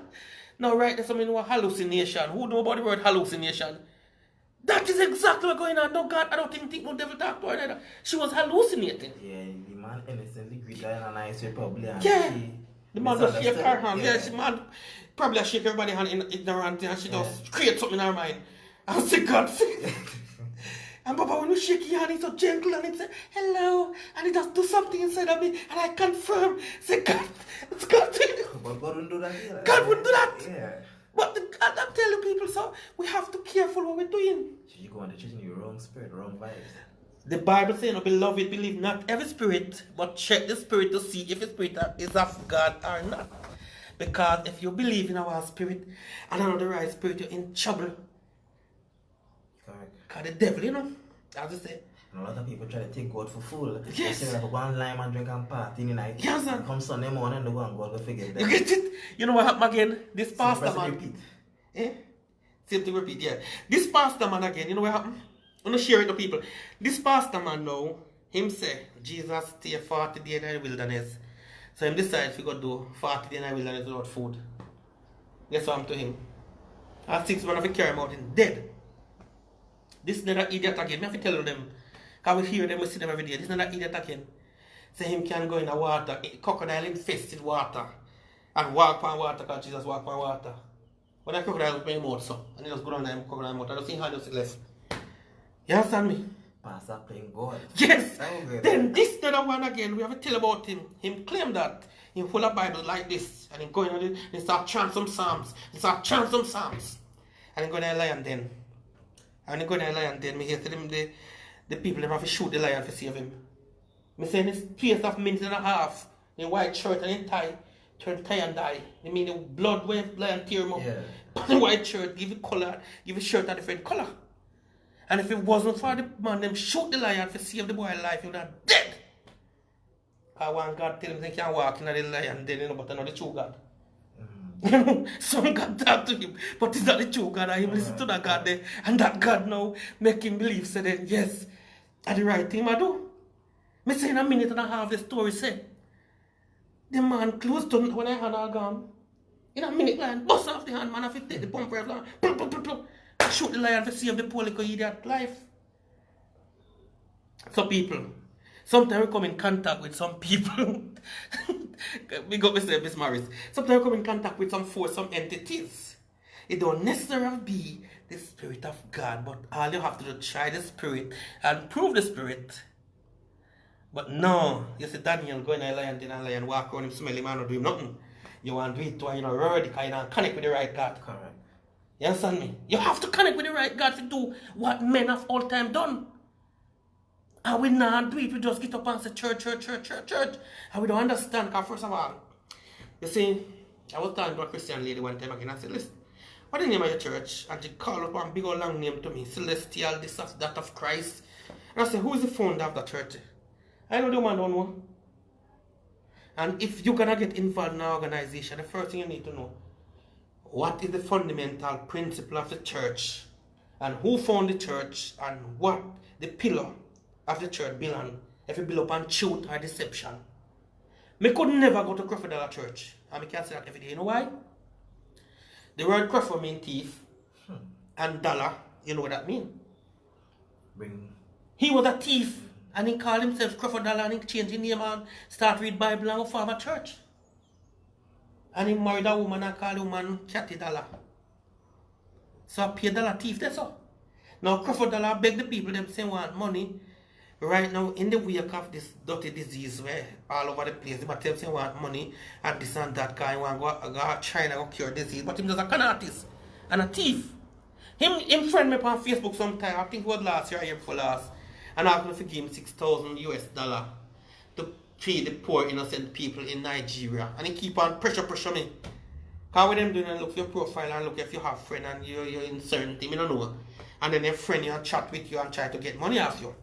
And the man come back, brother, any how much you can find, if you can find 5,000, come with whatever you can come. People, brother and sister in Nigeria are dying for hungry.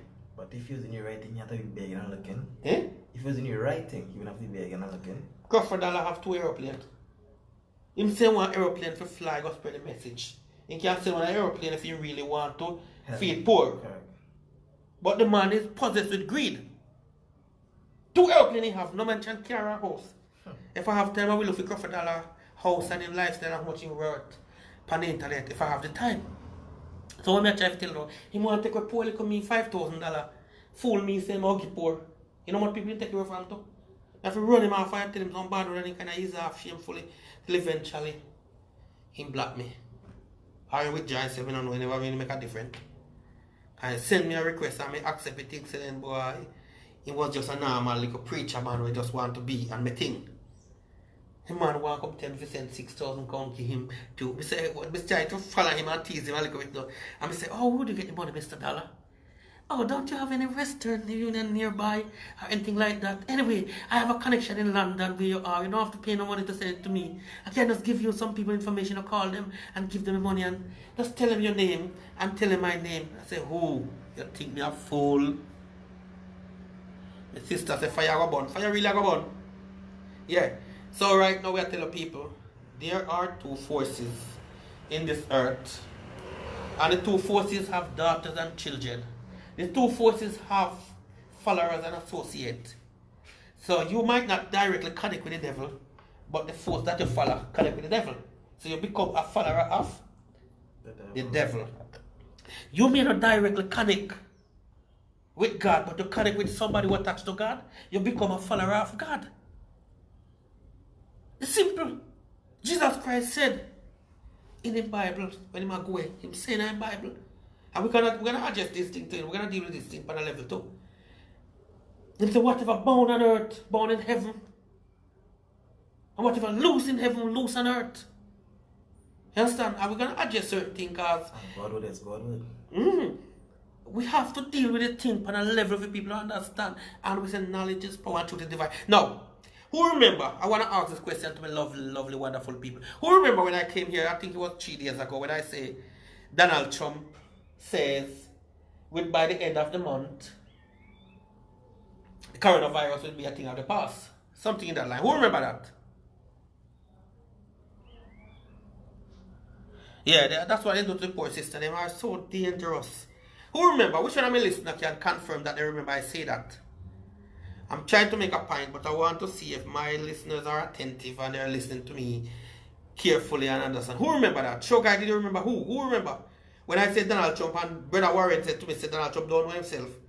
He was just trying to deceive the people. And we have a big talk about it and Brother Warren jump up. Day before yesterday, about 2 days ago, reasoning what we do on the same medium, BSB radio station from Trinidad right now, because we're in Trinidad, so we can't say from London, we don't mislead nobody. So, you don't remember, alright.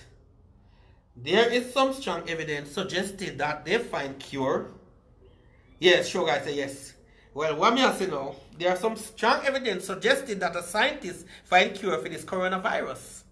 And I know that Donald Trump knew that before, that's why he could say, by the end of this month coming to April, the coronavirus will be a thing of the past. Like my trying to reassure the people, them I say, no, keep calm, keep calm. This will be a thing of the past. And the truth is, people get scared because the coronavirus, we don't understand it, Me glad me have me understand. Me glad God Almighty fit me with the ability. The hindsight, the foresight, and the hindsight. Nobody can fool me, that's why I can sit here from day to day and speak to you. And you can understand and see what's going on. Earlier on in my conversation, I asked somebody to find Revelation 1:14. Talk to them for a minute, Jacob. Just keep the going, Jacob. 1 minute.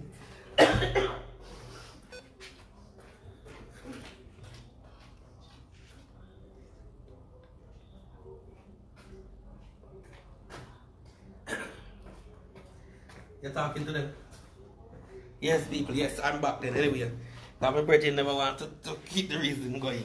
So now, you see, when you see things like that, what you need to understand, loving people, Donald Trump come close. The president now, the most honorable president of America, the right honorable Donald Trump, he went and done coronavirus tests, and the result hasn't come back yet. Donald Trump was associated with some people who have coronavirus, and I first coronavirus test run, and the result don't come back yet. Now, him not have to worry himself, other people don't have to worry themselves. The one who worrying is the one who don't understand it. And the one who just ignorant, as the Bible says, my people die because they are lack of knowledge. When we read Solomon and Ecclesiastic and things like that, we find so much information. And trust me, people, we are telling you right now, there's some strong suggestion right now so they find cure for coronavirus. It's not a cure fine. They just realize that it is killing the wrong people. The ones they target to kill and kill them. It is affecting the wrong one because the God Almighty, the true God, Him knows Him no partial. And these people believe that they could have just come up with a virus and kill off the poor little innocent people who can't bury themselves. And God said, no, we're going to do some backfire. Who remember in Genesis 11 with the Tower of Babel? When this little idiot boy don't have no class about him, he have no redeeming value. He couldn't find a wife, he married to his one mother. Because he said Nimrod. He get married to his one mother because he have no redeeming value. Semi-Maris. And he said, we're going to build the Tower of Babel. Because guess what now? When I was growing up, I hear about the tower, I hear about the flood, and I cannot but I serve God or nothing like that. So you know what? I'm going to build the Tower of Babel. And the Bible said, whether you believe it in the Bible, yes or no, the Bible said, God come down and give them a visit. And the word that they use, God confound their language. When me if I tell this brother, say, yo, pass me one shuffle. Me I say, Kapu do that, but do that in the teaching. Him not understand me I say. And the communication break. Nobody couldn't do nothing. Tower Babel couldn't happen. So people, you see, God Almighty asked me to come here and help you, take you out of the mud. Some may like me. One young lady emailed me and said, Baba, I like your teaching, I like how you are reason, but sometimes what you do now, you sound like you're mocking, you're making joke out of this thing. But me now, whenever time I'm presenting something to a person or persons, me like to give a little sense of humor within it that you can not so much tight and stiff up. Me like to make you, I rather to make you laugh till your belly go pie than to tell you things to make you muscle up. Because you know it's easier for you to smile than for you to actually frown. So we choose the better way. We have no problem. Because even me come here sometimes and give joke by my own self. So the young lady, me love her and I'm a friend, and she say, yo, I like it. I like what you're doing a great work. But people, the truth is, we have to find ways and means to present our thing that people can find interesting and we can work with it. Beaver, big up yourself, my friend. Glory up, glory up.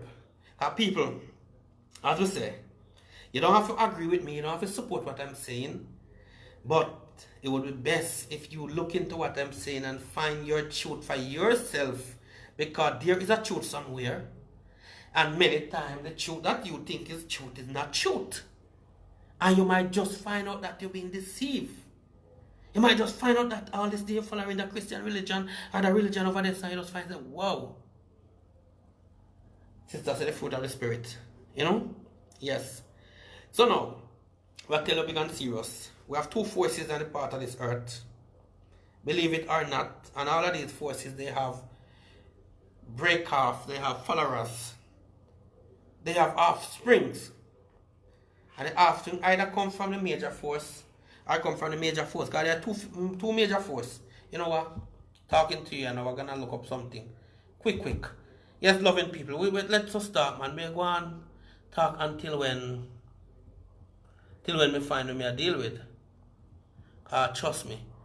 We are dealing with this thing on a level, and I'm going to show you something. I'm going to show you something. I'm going to make you see, because we're talking about forces right here. We have two forces, one good and one bad. And the forces them are there to do them thing. One good and one bad. And if you believe the bad one, alright, so let me find something here now. I'm going to play something right now as we're there. I'm going to see how it go.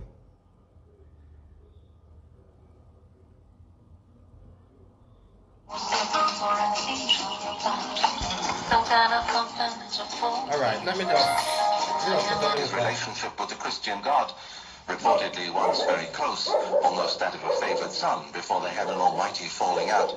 It is hard to arrive at an accurate portrait. Are they equal and opposite ends of the spectrum? Principles of good and evil locked in a cosmic battle like Batman and the Joker? Or is the devil not a free agent? Is he still in some fashion under God's control? Official theology appears to endorse the second viewpoint, while the practice and iconography of the churches down the ages backs the first. It is just one of the murky areas of ambiguity that confront the biographer. The question of ancestry is another. The devil has no conventional family tree, but does appear to have forebears in the ancient civilizations of the Near East and in Judaism and Islam. None begins to approach his prominence and powers, but the resemblance is too close to be ignored. The notion of resemblance raises another issue.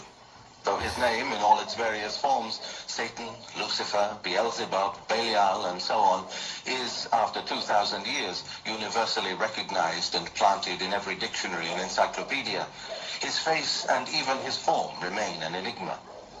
Is he an angel or an animal? The serpent who tempts Eve in the Garden of Eden, the flying pig who was banished from a church by Pope Gregory the Great?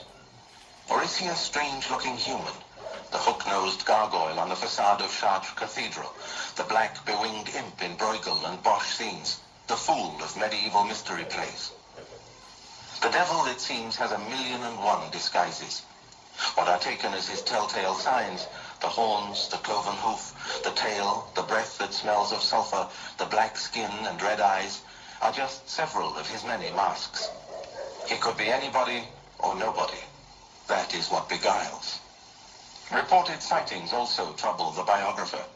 It is impossible to find independent verification for any of them. Are they, as one scholar remarked, all in the mind? The Catechism of the Catholic Church, published by Pope John Paul II in 1994, makes explicit reference to Satan's continuing role. And exorcisms, expelling the devil from those he has possessed, continue, though at a reduced rate. For the most part, however, mainstream Christianity has passed the devil on to fringe evangelical sects. These new churches, with their tendency to take every word of the Bible literally and their corresponding lack of theological or ethical sophistication, thrive on talk of the devil.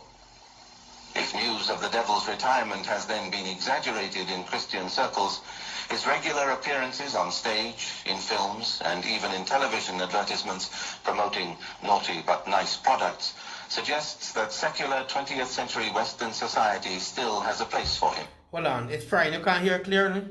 I hope to God you could hear it clearly. This is the only audio we have on it. But listen, this is some deep information, and we're going to show you something. We'll give you another 5 minutes of it. Albeit a cameo that hints at an ill-defined force of evil and malice. Demonizing, a process carried out by the Romans on the early Christians, remains one of the blights of a supposedly enlightened and tolerant era. The Nazis built on centuries of demonization of the Jews. Saddam Hussein becomes the devil incarnate, with every act of terrorism in the world laid at his door, regardless of the evidence. The devil is with us and causing trouble. Quite how he does this, or how it is done in his name, is one of the questions that is at the heart of this biography. Not the least among the others is to define the exact nature of the devil's shadowy existence. Does he, in fact, have a physical form? Is he a popular metaphor for the abstract reality of evil? Or is he something between the two? We live in an age... Yeah, I'm going to give you the name in a minute, my friend. It's a journalist and somebody who research Bible deep. And this is it. What I'm trying to say to you, once you talk about the devil, it's always be black, horrible, ugly, and useless. When I talk about pure white, I'm going to party and put on my white suit. Everything white and gloomy and bright. But the devil black and this and that. Listen good. Donald Trump is a devil. And we have many devils around. And you have to understand that. Devil don't necessarily mean black. Because I know that I am black and I'm comely. We're going to tell you what the man named in a minute still. That approaches religion and religious belief with skepticism, and places ever greater onus on science to provide the answers to those issues of life and death and destruction that have always perplexed humankind. Even within the churches, doubting Thomases have been elevated from the pitiable to the theologically correct. Yet many scientists will freely admit that they do not have all the solutions, and never anticipate being in a position to replace God. Bereavement, suffering, pain, natural disasters, the various apparently random crises of life remain as puzzling in the late 20th century as they were to the farmers of ancient Egypt, who despaired when the Nile destroyed their crops.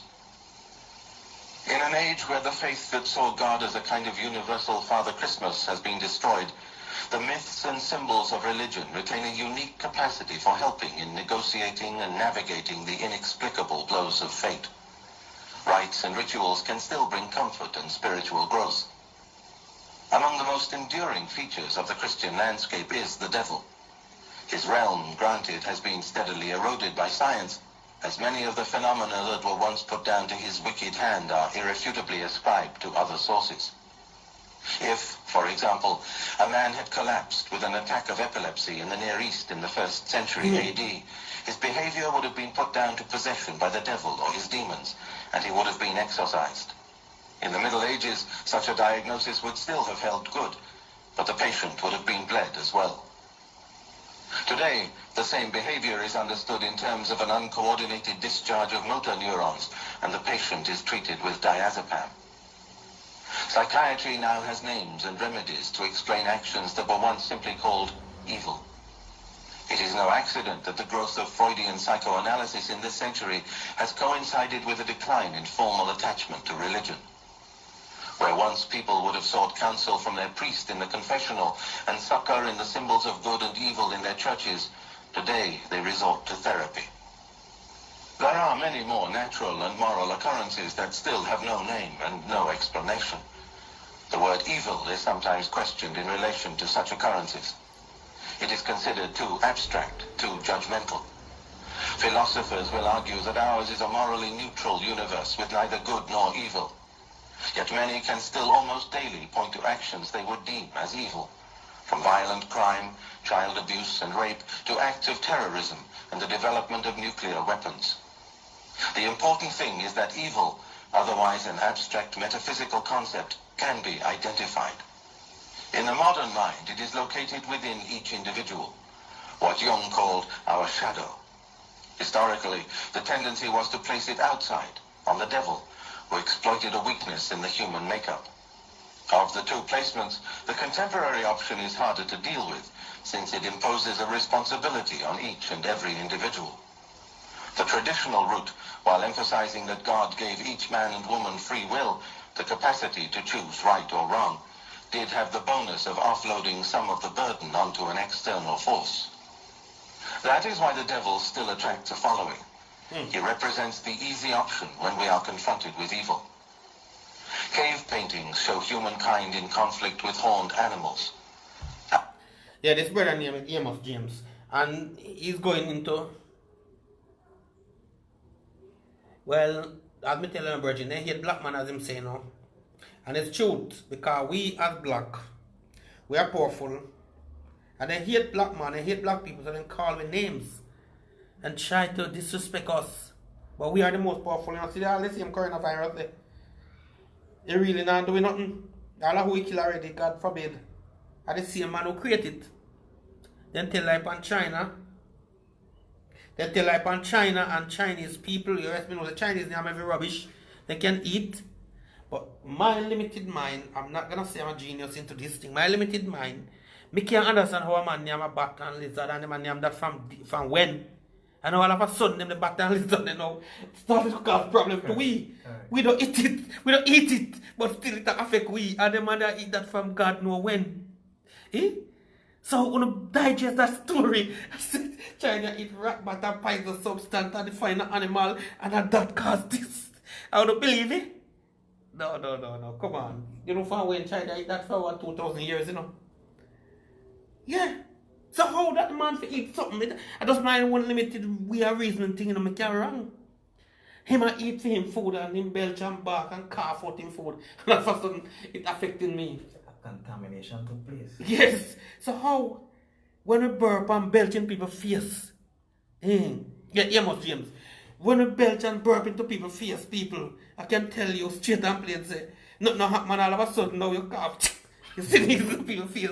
Somebody get contaminated and them all dead now. No man, no matter how fool me is, man, no matter how fool can fool me, Amos James is his name. I get him from Muta Baroka. So, the thing is this, you have to understand people, there is trick. This is not Chinese disease, I mean Chinese, I mean rubbish them want to eat that for them business. Me not eat for them food and them not eat my food. You want to tell me that? Out of such depictions evolved the half-man, half-beast figure of the horned god of the Norse. This in turn influenced the Teutonic, Norse and Celtic deities, and ultimately the Christian devil. Tracing such links has been one of my tasks.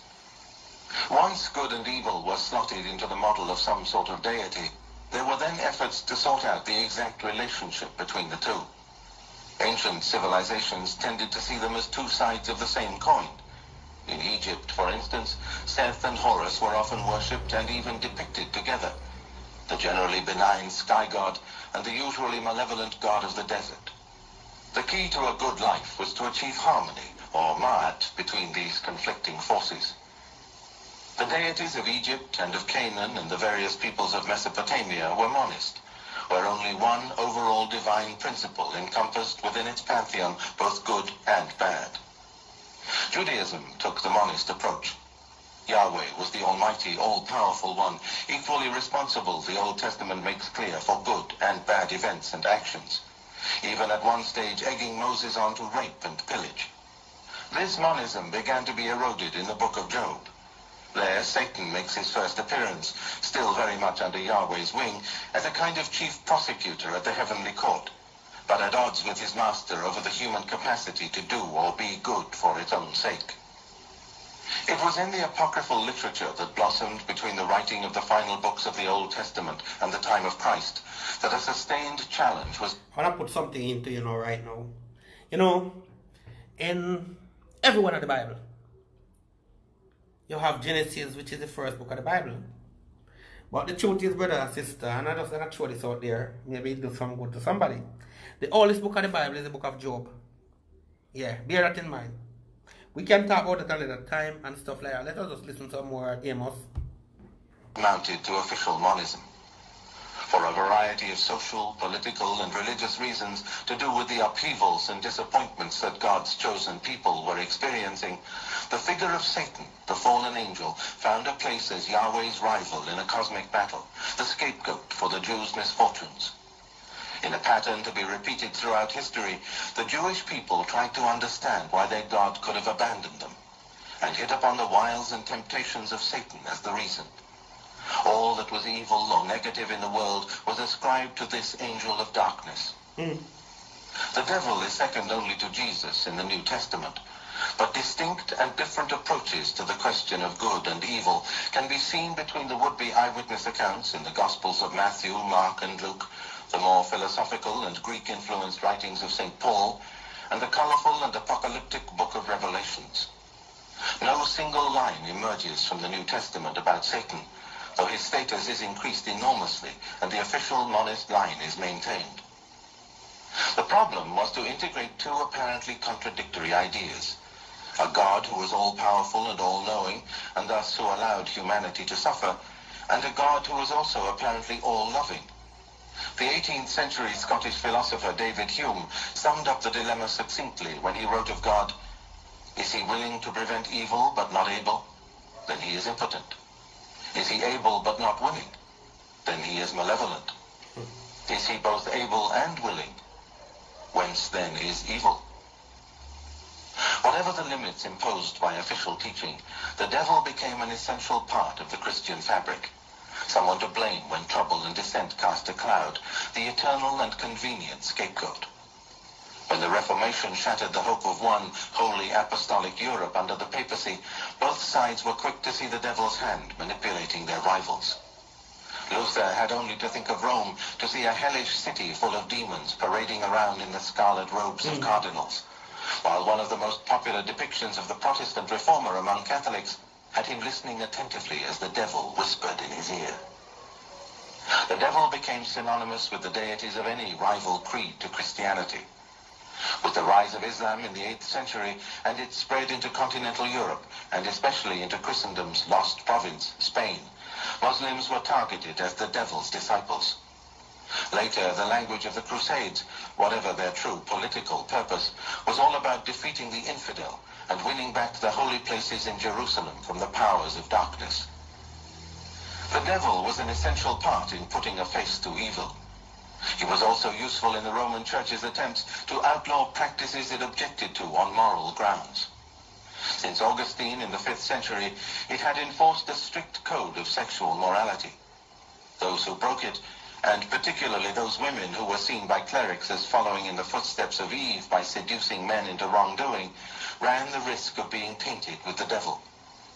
The witch craze was part of a long-running conspiracy theory, a collective fantasy particularly prevalent among Christians, though seen in recent times in social workers and therapists who endorse allegations of satanic ritual abuse, that there is a group within society breaking all the rules and subverting all the norms. Since one of the devil's roles down the ages has been that of a revolutionary, he was, after all, the first rebel, his name has become linked with such charges. These usually include nocturnal meetings, symbolizing the path of darkness, not light, inversion of Christian images, orgies, incest, sexual depravity, blood sacrifice. Self-avowed Satanists remain, for the most part, people who are either sick or who feel in some way rejected, marginalized, or cast out by society, and who turn to the devil as a channel to express their own alienation. The search to understand, quantify, and even negate that evil, so much a part of the devil's story, is part of this biography. It makes no pretense to have the answers that have eluded humanity since the beginning. It merely observes the role the devil has played and continues to play in an endeavor to make sense of the inexplicable. People today believe in the devil as a reality, yet those who deny the existence of evil altogether remain a minority. The rest inhabit various staging posts on the way from one position to the other, that there are evil actions but not evil individuals, or that people can be evil but that evil is within them. Such formulas can seem thin and inadequate when faced by daily news reports of terrible and terrifying acts of cruelty and barbarity around the world. Can the hatred that created Auschwitz be found only within humanity? Or is there a greater force of evil out there? The fundamental question of evil remains, and with it, the devil. Though the blackest of black sheep, the devil is seen today as a member of the extended Christian family. Yet the devil, who is such a menacing figure in the New Testament, can trace his lineage back not just to Judaism, but to pre-Christian times and to other creeds and cultures that had an influence on the authors of the Bible. Satan did not suddenly appear from nowhere as... Hello, Cheryl. Because you see right now, this is deep. And whoever wants can ask me, I can send it after you guys. Amos. Yeah, this is deep. I listened to this about 600 times already. Because trust me, when I introduced to him on it, we realize some deepness. And if you go to the end, but we cannot go to the end of it because we are doing our thing, you can just get a sit net. And you listen and understand and work up and see what I want. And you know, people, truth be told, we have to know ourselves. We have to know ourselves. Because if we don't know ourselves, you know, I tell a woman some time ago, I said, listen woman, you cannot give what you don't have. Now, my brethren here identify some statements from this little documentary, which is called Biography of the Devil. And my brethren said, why is it that the devil black? Listen to the next part and then we run off and go do something else. The fully grown adult to traumatize Job, tempt Jesus in the desert, and terrorize generations of Christians. There were precedents, parallels, and a universal need for a figure or formula to explain away what might loosely be termed evil. He came from a long line of demons and evil spirits that had fulfilled just such a role for the peoples of the Near East for 4 millennia. While most traditions saw their gods as monist, two-faced, angels of munificence and kindness one minute, and the next, for no reason, demons of cruelty and destructiveness. Yeah, you should be able to find him on YouTube, you know. But sometimes I take down him think and do what a deep thing and him try to educate the youth. Them just like me, try to put him deeper than me. Him put material together and sometimes with them do darling, them take down his material and so and so. So if you know somebody how one ask them to email it to you or send it to you or WhatsApp it to you or something like that.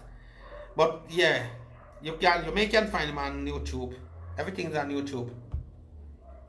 There was a growing trend in the immediate pre-Christian era toward what became known as dualism.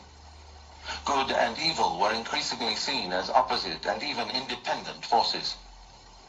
Plato labored to separate evil from the creator, body from spirit, the one base, earthbound and morally neutral, the second purer and capable of choosing between good and evil. The Jews, in the wake of their exile in Babylon, followed this fashion for creating separate principles of good and evil. While they were later to revert to a more ambiguous position, officially at least evil spirits have always had a role in popular Judaism, the Christians implicitly enshrined opposite poles of good and evil in their gospel through the character of the devil. In examining the cross-fertilization of ideas between various cultures and peoples, the devil should not be seen as a character invented by one civilization and handed on to others. There are many influences and no single line of development. Therefore, there cannot be a single starting point to this biography. The devil has not one birthplace, but many. As many, in fact, as there were human imaginations trying to understand their existence and their environment. The great attraction of evil spirits remains that they put a face to the irrational and can explain away the abstract reality of evil in the world. The Egyptian civilization that thrived along the Nile and its delta from the 4th millennium BC until the time of classical Greece and Rome was a model for all that followed. Religion was not organized in any institutional form, with churches and priests and rule books, but was nonetheless an integral part of Egyptian life. Well, this is so long, people, as I say.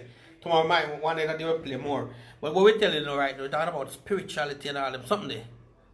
And many people misunderstand spirituality And they don't believe. When they talk, a lot of people, oh, you're a Christian? No, I'm a spiritual person. Of course, it's okay to be a spiritual person, but guess what? I told you, two spirits on this earth. The last time I tell you that when you're dead, we go through death. When you're dead, what happened to you? The house, which is the flesh, the physical body, that dead. The vice, the breath, the soul, the spirit can't dead. Just remember that life cannot die. I asked a young lady some time ago, I said, use God and life interchangeable. And she said, no, God make life. I said, is it? God make life. So while God was making life, was he alive?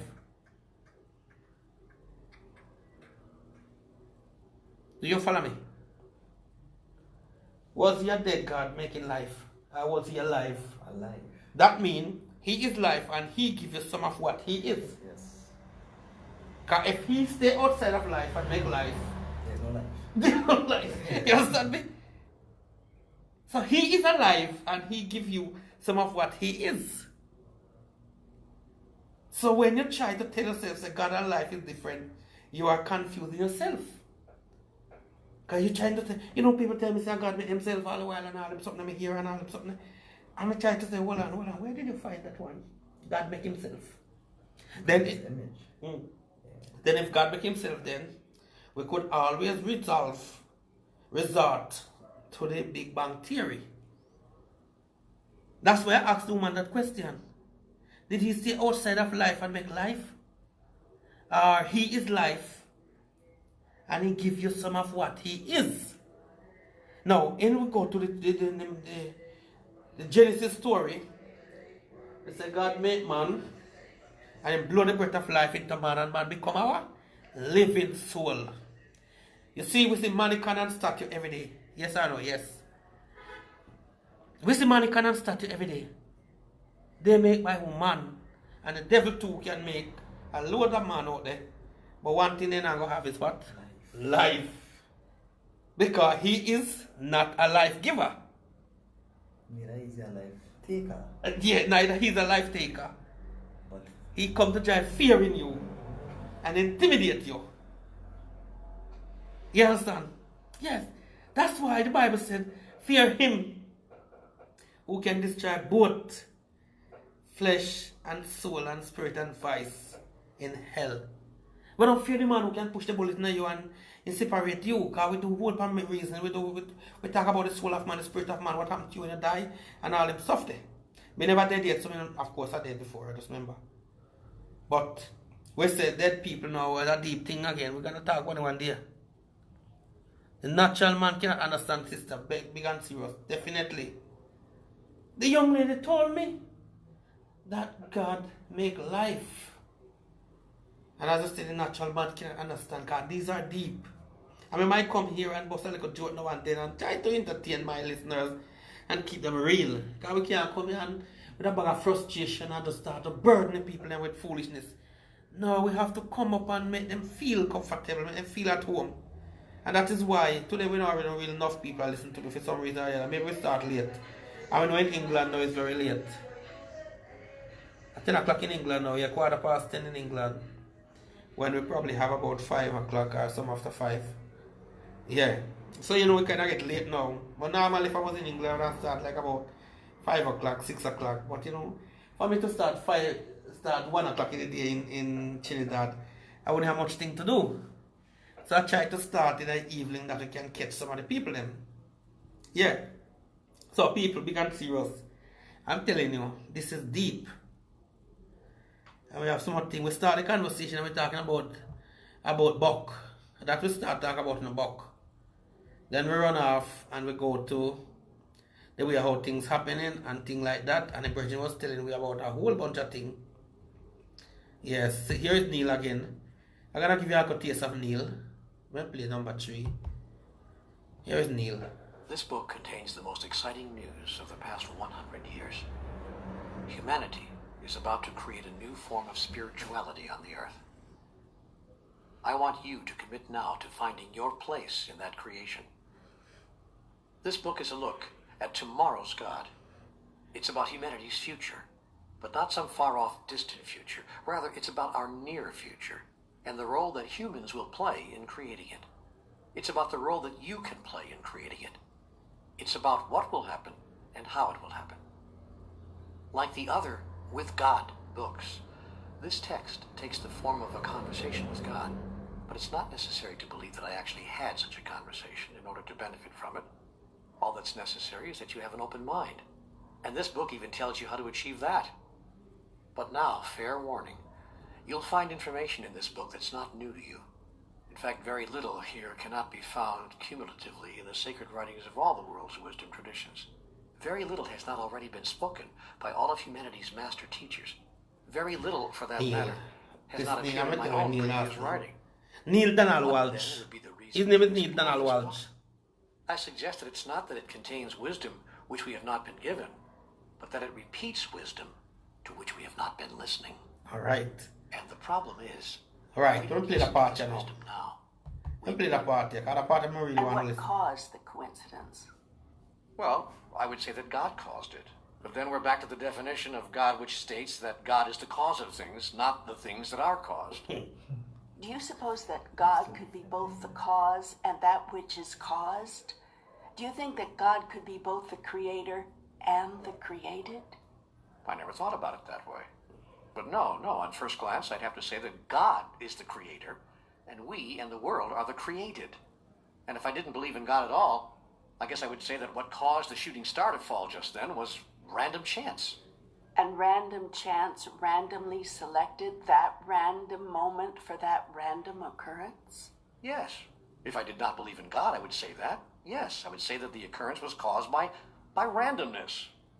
What do I know? What are you asking me for? I'm telling you that it could have been nothing more than what happened. The fact that it happened just then would have no meaning at all, except the meaning that someone gives it. Now you've hit upon something.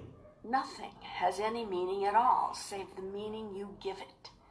Now, in the story above, what meaning do you give to the star shooting across the night sky at the exact moment the woman is asking God to give her a sign of God's existence? I don't know what to make of it. Yes, darling, that name. What do you think the woman might say about it? Well, she might say that the shooting star was caused by God, or that the shooting star was God, answering her prayer right then and there. Indeed.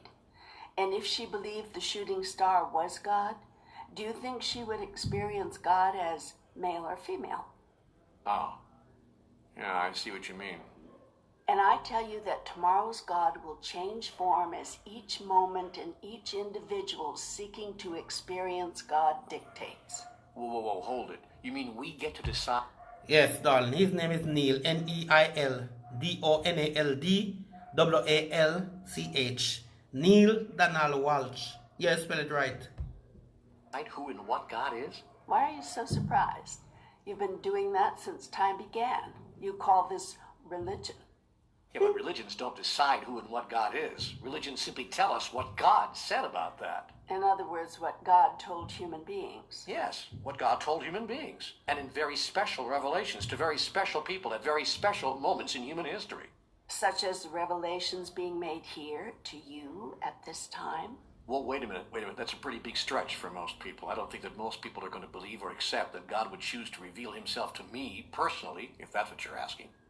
I am very clear that they might not accept that yesterday's God would, given what you believe about him. But they might allow as to how tomorrow's God would, because tomorrow's God will talk with everyone all the time. And that's the third important difference between yesterday's God and tomorrow's God. Tomorrow's God talks with everyone, all the time. How? How will this occur? Will everyone be having conversations with God? Everyone is having conversations with God all the time. That will be an important message of the new spirituality. God is communicating with humanity in every moment. God, the force, the energy, the design, the experience that some call divinity, shows itself in your life in the way that is exactly and perfectly suited to the time, place, and situation at hand. So you're saying that we'll discover that God actually changes form, appearing in a multiplicity of ways, depending upon the time and the place and the events of the moment. That is how humanity will allow itself to experience God on this most blessed future tomorrow. Yesterday's God is thought to be a constant. That belief will not change, but it will expand. So God is not a constant? God is a constant. God is that which is constantly present and constantly changing, suiting itself to each moment, so that God may be understood in that moment, embraced in that moment, experienced in that moment, and expressed in that moment. On your yesterdays, you have believed in a limited God. On a blessed future tomorrow, you will begin to believe in a limitless God who can appear in any form, under any circumstances, to any person, and indeed to all people in all places all the time. On what future tomorrow? When will I find it? What will cause me to do so? Whenever and whatever you choose. What I choose to be the cause will be the cause? That is correct. You may choose the cause to be some exterior calamity, or you may choose it to be a different kind of event. What you choose will be what you use.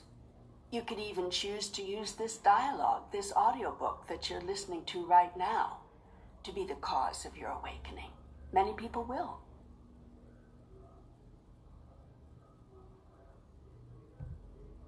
And what caused the coincidence? Well, I would say that God caused it. But then we're back to the definition of God, which states that God is the cause of things, not the things that are caused. Do you suppose that God could be both the cause and that which is caused? Do you think that God could be both the creator and the created? I never thought about it that way. But no, on first glance, I'd have to say that God is the creator, and we and the world are the created. And if I didn't believe in God at all, I guess I would say that what caused the shooting star to fall just then was random chance. And random chance randomly selected that random moment for that random occurrence? Yes, but if we awaken too late, it's going to be bad for us. We'll be left behind. We'll be deserted. Yes, but if we awaken too late, it's going to be bad for us. We'll be left behind. We'll be deserted by God because we didn't answer his call while we still had a chance. That's not true. That is what someone has told you. But that is not true. I tell you this, all of you will awaken. It's not my plan that some of you shall awaken and some of you shall not. What would be the good in that? What would be the point? I assure you of this, my children, all of you will awaken. Life is the process of awakening. It is the process of becoming. It is the process of knowing that one has become what one always was. It is the process of rejoining the inseparable. And that is not a process of actual rejoining, but of simply knowing again that separation never occurred. That is the theological linchpin of the new spirituality. So this knowing again is the awakening? Yes, each of you will awaken, since no part of God will ever be deserted by God, nor could it ever be. For God cannot separate God's self from any part of God. And that's the fourth important difference between yesterday's God and tomorrow's God. Tomorrow's God is separate from nothing, but is everywhere present, the all in all, the Alpha and the Omega, the beginning and the end, the sum total of everything that ever was, is now, and ever shall be. You know, we've heard that for years. How can we get a real understanding of what that means? You will understand what it means when you become what it means. What it means cannot be revealed to you until it is revealed to you. You must decide that you are separate from nothing, and then begin to act that way. At first it may not be easy. After all, you've been trained to think another way all your life. Yet the transformation can occur. Keep at it. And then one day, you will be there. You will have crossed the dividing line, and nothing will divide you ever again. On that day, you will embrace tomorrow's God, and on that day shall you rejoice, for your world will change. Why don't we know this now? Why don't we embrace it? Because this notion of God violates virtually everything you have been told and taught about God. Yet what many of us have been taught has come from the world's major religions. Are you saying that what we've been told about the God of the Jewish, Islamic, and Christian faiths is inaccurate? It's incomplete. These religions and many others teach of a creator who is separate from his creation. So the message here that tomorrow's God will be separate from nothing is a radical message. It is perhaps the single most important message of the new spirituality, and it is the one element that is missing from most of the world's theologies. It is the missing message. Live this message of non-separation, of the unity of life and the oneness of all things. Live it in a practical way, not merely in a conceptual way. Allow it to seep into your being at the deepest level and become a part of your subconscious, an immediate response to every life encounter. Form a collective to do this work. The day of the individual teacher has passed, and the time of the single master is over. It is now time to work together in multiple numbers, remembering that wherever two or more are gathered, there am I. We could form a team. We could call it Humanity's Team. Then we could ask people everywhere to work together to create the space of possibility for a new spirituality to emerge upon the earth. That's an excellent idea. I invite you to do exactly that. Yeah, but the only problem is that when ordinary people speak of these things to others, they're often at a loss for words. Many people wouldn't know how to articulate this message, to say what it is that we're saying here, to convey it the way you convey it. Everyone has the ability to convey this wonderful message of at-one-ment. You have all the gifts of communication that you will ever require. Your message is your life lived. Your gift is your divine self expressed. Simply allow yourself to be expressed in your own unique way. Others see their possibility in the reality of you. Be therefore a model to all the world. Be the hope of humanity. That is such an inspiring call. Be the hope of humanity. Yes, Human people. consciousness. Yes, people. You see, many times we talk about a different level of consciousness of man and so, and this brother gonna break it down for you, and then we're gonna jump off. Big up on yourself, all who come on and listen on right now. I don't know. Camerita, thank you very much, darling. I wanna say welcome. Yeah, you've been interacting with us very well. I love that. All of these and dignified people who are searching for knowledge and who like the vibes and like what we're doing. Well, we are in Trinidad the same way, doing the thing, and trust me, we love it. Here it is. 4 levels at all times. The subconscious mind is designed to handle all of the automatic tasks of the body, and as well to store every event, experience, impression, feeling, and data that has been brought to the being through the body via the conscious mind. The conscious mind is assigned to handle the task of total data collection in each moment of now. It also performs past data analysis, comprehension, and limited awareness understanding, present moment decision making, future projection, and all sensory feedback functions. By this means, it produces your present moment experience. You can change this experience instantly by simply moving to a higher level of consciousness. The superconscious mind is assigned the tasks of total awareness understanding, body-mind-spirit connectivity, spontaneous creation, visionary insight, and the manifesting impulse or now purpose of the soul. The supraconscious mind is assigned all of the above tasks combined, as well as the most important function of the being, integration of the individuation with the non-differentiation, that is, of the single soul with the only soul.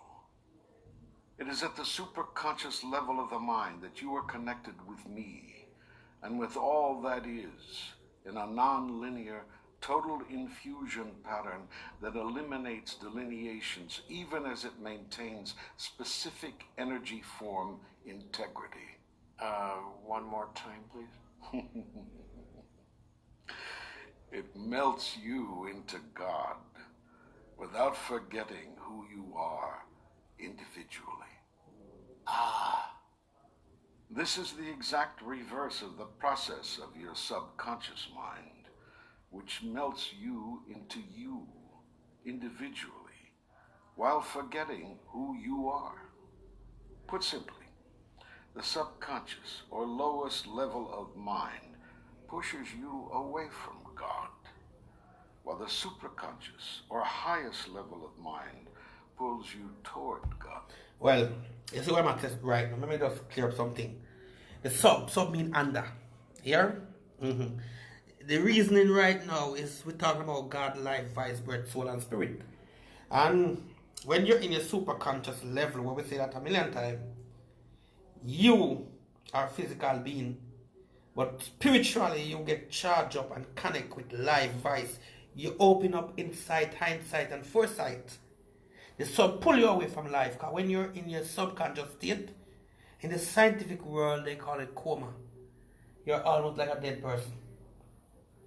And every human being should be able to activate their superconscious level, and then hindsight, foresight, and all the sight in you open. And as the man said, Neil, it make you in line with God. In this context, he's talking about life. So you can see behind, in front, and everywhere. Because there's no limit in the mind. A policeman can arrest you right now and have you in custody, but your mind is in New York. Yeah. They can't do nothing to your mind and fight your life, your breath, your spirit, your soul. So what them do now, they arrest the physical man and put the physical man in a cage. But the real truth is, the vice they can't touch. I remember one time in our police station, I make up your eyes. I mean, annoy the whole station, whole everybody, and I get so annoyed, they just shut the door and lock me in there. And you know what happened? People make more noise. And the police come knock the door and say, yo, if you don't stop the noise, we're going to have to charge you. And I say, you already do your best, so we do again. And I don't stop making noise, and they get annoyed. Yes. And later on, they say, you know what, I'm going to give you a bill. And this is when they go out, he said to me, say, something, and I look back and they say, keep silent. It's too noisy.